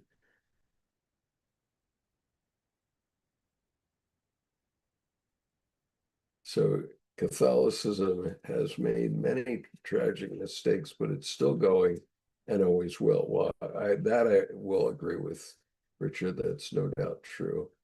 Um,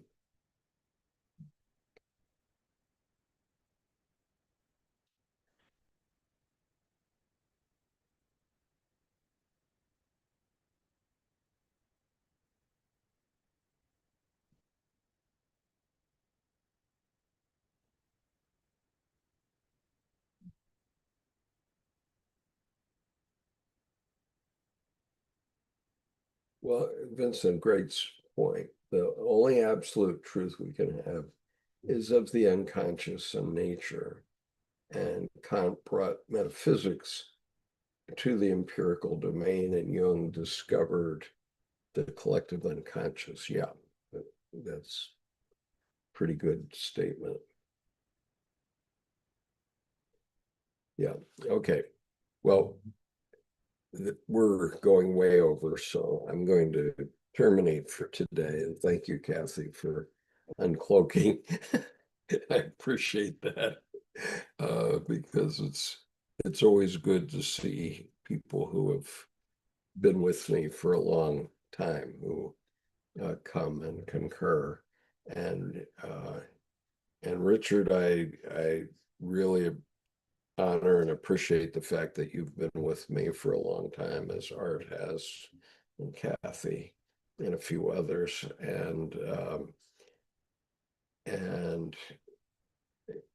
please don't misunderstand anything I said. I have the utmost respect for you and your faith and the way you've found to live your life.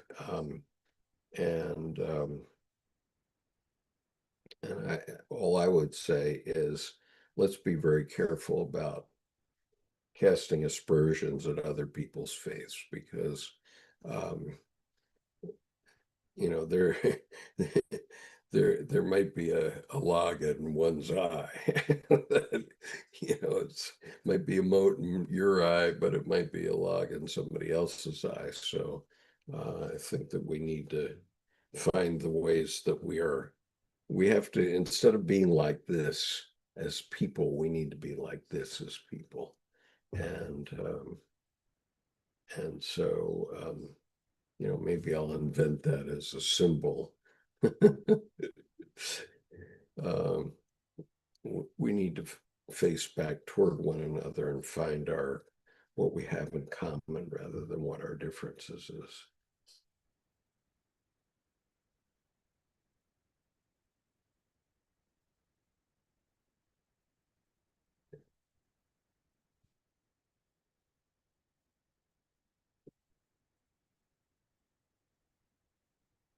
So Kathy says this book is so offensive, but women who run with the wolves is no better. And so, Kathy, as you probably know, in our advanced reading group, we are reading Women Run with the Wolves. So if you have reservations about it, it'd be great to have you join that group, which is mostly women at this point. And let's see what your reservations are.